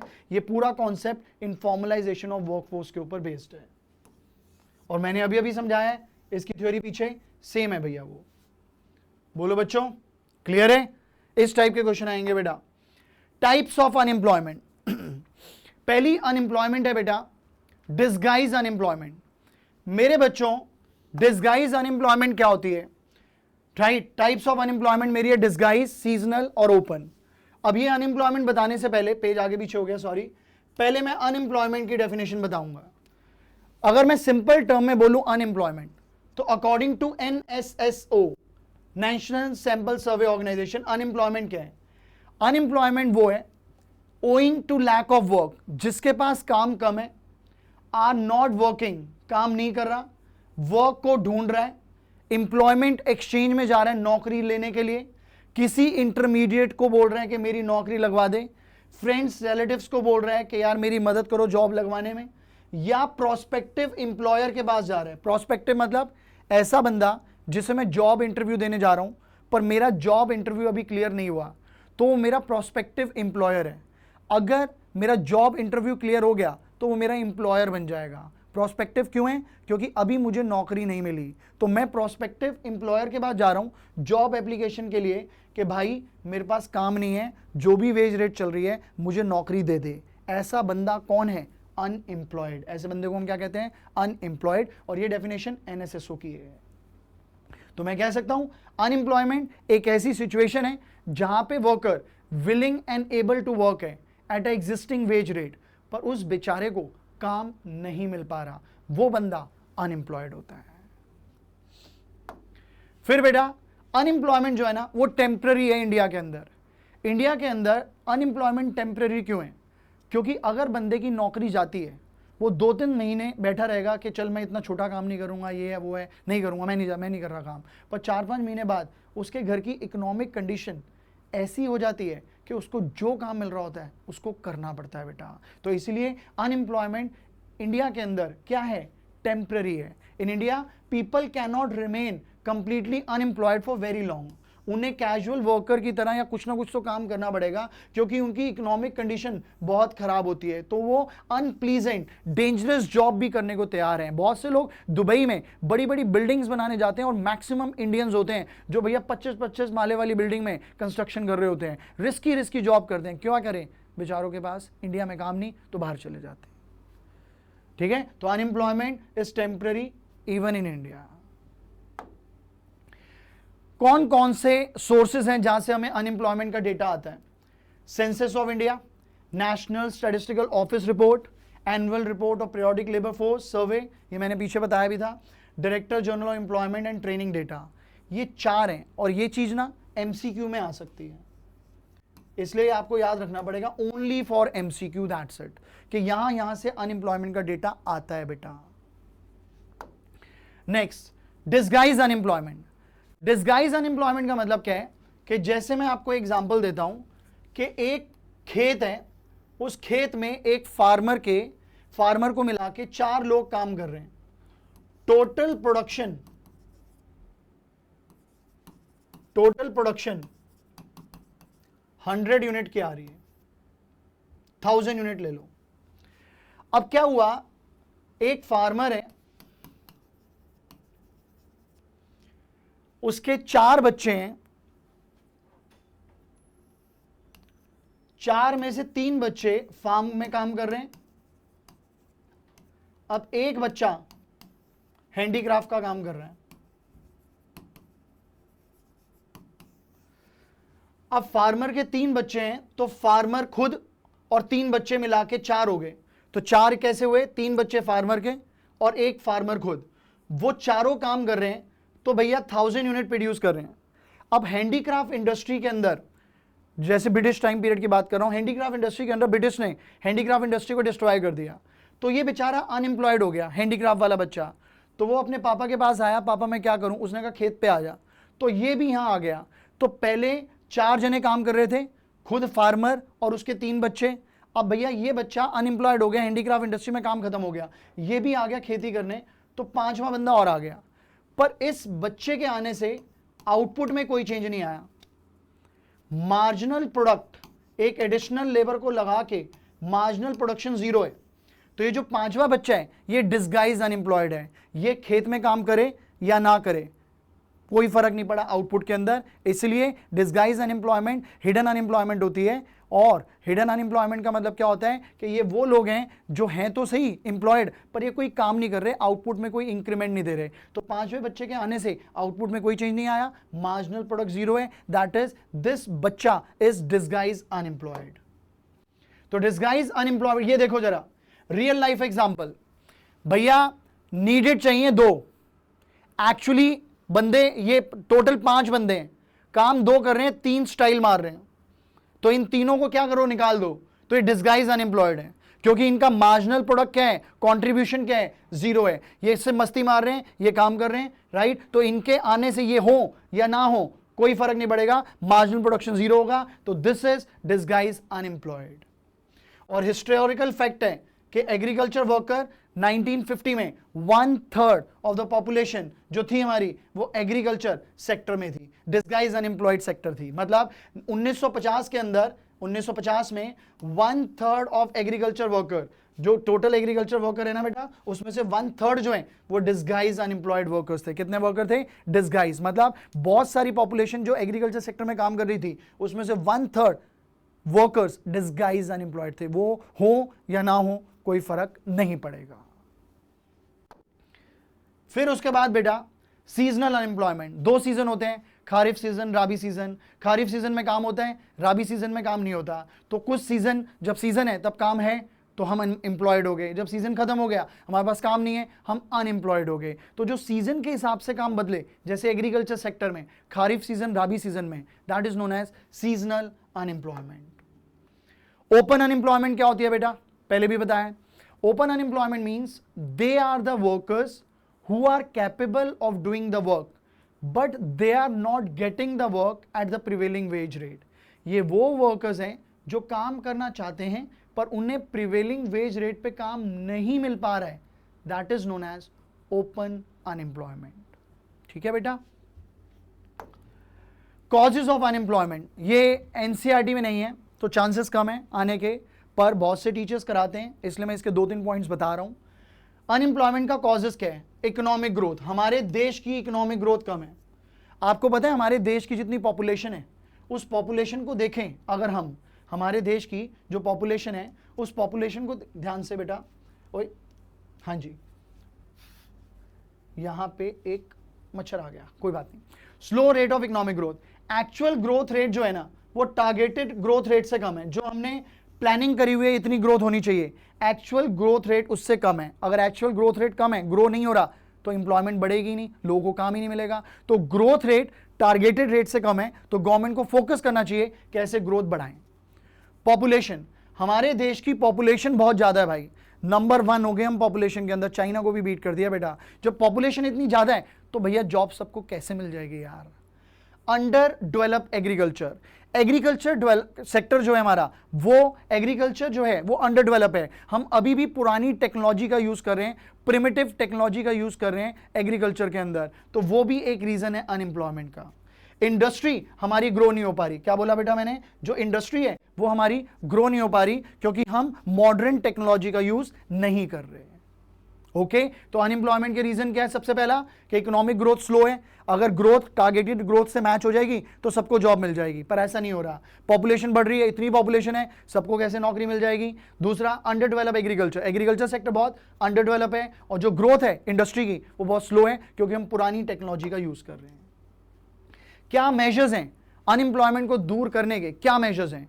गवर्नमेंट को अगर हमारे देश में जितनी आबादी है उन सबको जॉब देनी है तो आने वाले अगले 10 साल तक हमारे देश का जीडीपी 8 से 9% होना चाहिए, तो जाके सबको जॉब मिल पाएगी, जो कि बहुत असंभव सा लग रहा है। पर भैया क्या रेडीमेड मेजर है कि गवर्नमेंट अपनी ग्रोथ आने वाले 10 सालों में 8 से 10%, 8 से 9% तक बढ़ाए, तो जाके सबको जॉब मिलेगी जो हमारे देश में लोग हैं। Control of population growth, population growth को कंट्रोल करो, फैमिली प्लानिंग करो, ज्यादा पॉपुलेशन ना हो।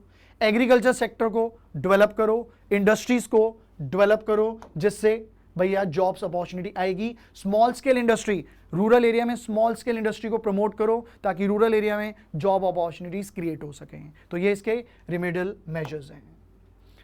Government policy and employment generation, बेटा आपको पता है कि गवर्नमेंट ने बहुत सारे इनिशिएटिव लिए जॉब देने के लिए। मनरेगा तो सबने सुना ही होगा, Mahatma Gandhi national rural development guarantee act. ये एक्ट 2005 में बना था और इस एक्ट में ये बोला गया कि जितने भी रूरल एरिया में फार्मर्स हैं उनकी 100 डेज की जो वेज एम्प्लॉयमेंट है, जो उनकी फाइनेंशियल कमिटमेंट है, वो सरकार पूरा करेगी। देश में सूखा पड़ा या कोई भी दिक्कत आई, कोई दिक्कत नहीं है, 100 दिन की वेजेस जो हैं वो सरकार देगी, वो किसको? फार्मर्स को। तो ये मनरेगा की स्कीम है। ठीक है। Since independence union and state government जो है बहुत सी इंप्लॉयमेंट जनरेशन स्कीम्स निकाल रही हैं ताकि लोगों को जॉब मिले। अब मेरे बच्चों, उसके अंदर 2 तरीके की चीजें होती हैं। एक गवर्नमेंट डायरेक्ट एम्प्लॉयमेंट करती है बेटा, एक गवर्नमेंट इनडायरेक्ट एम्प्लॉयमेंट करती है। डायरेक्ट एम्प्लॉयमेंट क्या होगी? गवर्नमेंट एम्प्लॉइज को डायरेक्टली एम्प्लॉयमेंट में बुलाया, वॉक इन इंटरव्यू दो, सेलेक्ट हो जाओ, सरकारी नौकरी करो, रेलवेज में करो, राइट, ओएनजीसी में करो, ये होगी डायरेक्ट एम्प्लॉयमेंट, ठीक है, डायरेक्ट लोगों को नौकरी दे रहे हैं, गवर्नमेंट एम्प्लॉय बना रहे हैं। दूसरा, गवर्नमेंट ने डैम बनाया, अब गवर्नमेंट डैम बना रही है, अब ये सारे बंदे काम कर रहे हैं, राइट, तो ये है डायरेक्ट एम्प्लॉयमेंट जो गवर्नमेंट डायरेक्टली दे रही है। Direct employment bye employing people in various department, government के डिपार्टमेंट है ना, जैसे railways and all, administrative purpose के लिए लोग हायर चाहिए होते हैं, right. It runs industry, hotels and transport company, government industries और होटल्स और ट्रांसपोर्ट कंपनी भी करती है। होटल्स कैसे, जैसे अशोक, होटल अशोक है, वो गवर्नमेंट का है दिल्ली के अंदर, तो गवर्नमेंट अगर होटल खोल रही है, वहां पे लोगों को जो सैलरी दे रही है, जॉब पे रखी हुई है, वो गवर्नमेंट की डायरेक्ट एम्प्लॉयमेंट है, ठीक है। तो ये डायरेक्ट एम्प्लॉयमेंट के एग्जांपल है। सपोज गवर्नमेंट ने क्या किया, L&T कंपनी, कंस्ट्रक्शन कंपनी है, L&T कंपनी को फ्लाईओवर बनाने का प्रोजेक्ट दिया। अगर गवर्नमेंट L&T कंपनी को 1000 करोड़ रुपए का फ्लाईओवर बनाने का प्रोजेक्ट देगी, तो L&T कंपनी को वर्कर्स हायर करने पड़ेंगे ताकि वो फ्लाईओवर बने। तो इनडायरेक्टली गवर्नमेंट ने फ्लाईओवर का ऑर्डर दिया और फिर फ्लाईओवर कंपनी फिर उस कंस्ट्रक्शन कंपनी ने आगे लेबर हायर करे, तो ये इनडायरेक्ट एम्प्लॉयमेंट है गवर्नमेंट की, कि गवर्नमेंट डायरेक्ट एम्प्लॉयमेंट नहीं दे रही, गवर्नमेंट ने प्राइवेट सेक्टर को एक प्रोजेक्ट दिया, उस प्रोजेक्ट जब प्राइवेट सेक्टर को मिला, उस प्राइवेट सेक्टर ने आगे लेबर हायर करे ताकि उस प्रोजेक्ट को क्लियर कर रहे, तो इस तरीके से इनडायरेक्ट एम्प्लॉयमेंट होगी। क्या हो गया, दी गवर्नमेंट ने, अगर गवर्नमेंट प्रोजेक्ट ना देती तो L&T कंपनी लेबर हायर ना करती तो उन्हें जॉब ना मिलती, तो इसलिए ये इनडायरेक्ट है। डायरेक्ट क्या है कि गवर्नमेंट खुद गवर्नमेंट एम्प्लॉइज को हायर कर रही है, गवर्नमेंट खुद डैम बना रही है, वो डायरेक्ट एम्प्लॉयमेंट है बेटा, that's is direct and indirect employment. फिर उसके बाद है एम्प्लॉयमेंट जनरेशन प्रोग्राम। एनसीईआरटी में भी इसके बारे में इतना डिटेल में नहीं दिया हुआ, इसलिए मैं इसमें डिटेल में नहीं जाऊंगा।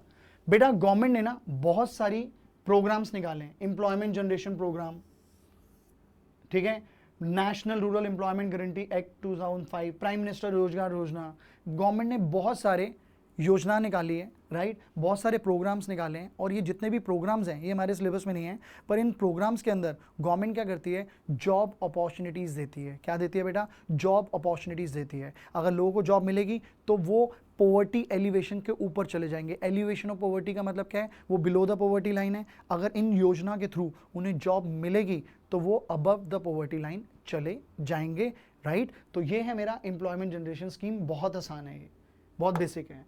अब बेटा मैंने पूरी कोशिश करी आपको इस चैप्टर को डिटेल में समझाने की, जितना मैं ले सकता था सीबीएसई से कनेक्ट, एनसीईआरटी से कनेक्ट मैंने करा। और अगर आप इसे बहुत ध्यान से सुनेंगे बेटा, बहुत ध्यान से, तो आपको बहुत अच्छे से समझ आएगा। नेक्स्ट चैप्टर की वीडियो जल्दी आपको मिलने वाली है। Signing off, Walia sir here, love you all, signing off, bye bye बेटा।